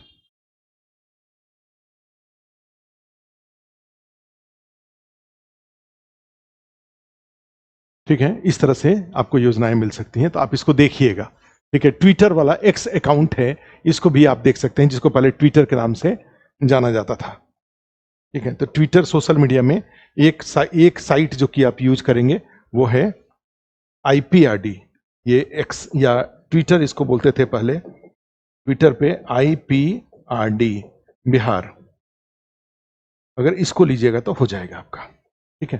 तो इतने सारे का करिए, बाकी बीच बीच में बातें हम आपको बताते चलेंगे, कहाँ कहाँ क्या जरूरत है, किस स्रोत की जरूरत पड़ेंगी, ये सब हम बताते चलेंगे। लेकिन फिर वही बात है कि हमेशा ध्यान रखिएगा, 2-3-4 दिन तक ये सब स्रोत की आपको लगेगा कि मेरे पास होने चाहिए, लेकिन फाइनली 5-7 दिन 10 दिन के बाद कहानी यहीं पे आके सिमट जाता है, और यहीं पे आके सिमट जाता है। तो सबसे अगर प्रायोरिटी के बेसिस पे करें तो 1, 2 और ये योजना कुरुक्षेत्र और ये प्रतियोगिता दर्पण जो PT मेंस दोनों को कवर करेगा, और कोई एक अखबार दैनिक जागरण, इतने पे, और ये IPRD का बस इतने पे आके सिमट जाएगा, इतने पे आके प्रयास करिए, ठीक है। हम लोग करेंगे। हर आदमी के पास एक बिल्कुल प्लेन प्लेन कॉपी होना चाहिए, रूल वाला कॉपी नहीं होता है। एक आपके पास नोटबुक होगा, उस नोटबुक में क्या होगा, ये जो नोटबुक होगा कम से कम हमें लग रहा है कि 200 पेज का एक कॉपी रखना चाहिए आपको, और वो कॉपी प्लेन होगा, क्योंकि BPSC के मेंस के एग्जाम में रूल वाला कॉपी नहीं आता, नहीं मिलता है, ये वाला कॉपी नहीं चलता है, यहाँ पे प्लेन कॉपी चलता है। जो A4 साइज वाला जो पेज होता है वो आप ले लीजिए, और प्लेन पेज होना चाहिए, रूल वाला कॉपी नहीं चलेगा, ठीक है। तो ये कॉपी आपका एक नोटबुक ले लीजिए 200 पेज का, और उसी में आप अपना स्टार्ट करिए इकोनॉमिक्स को। हम लोग इकोनॉमिक्स का क्लास को शाम को ये जो चल रहा है इसको पूरा करेंगे।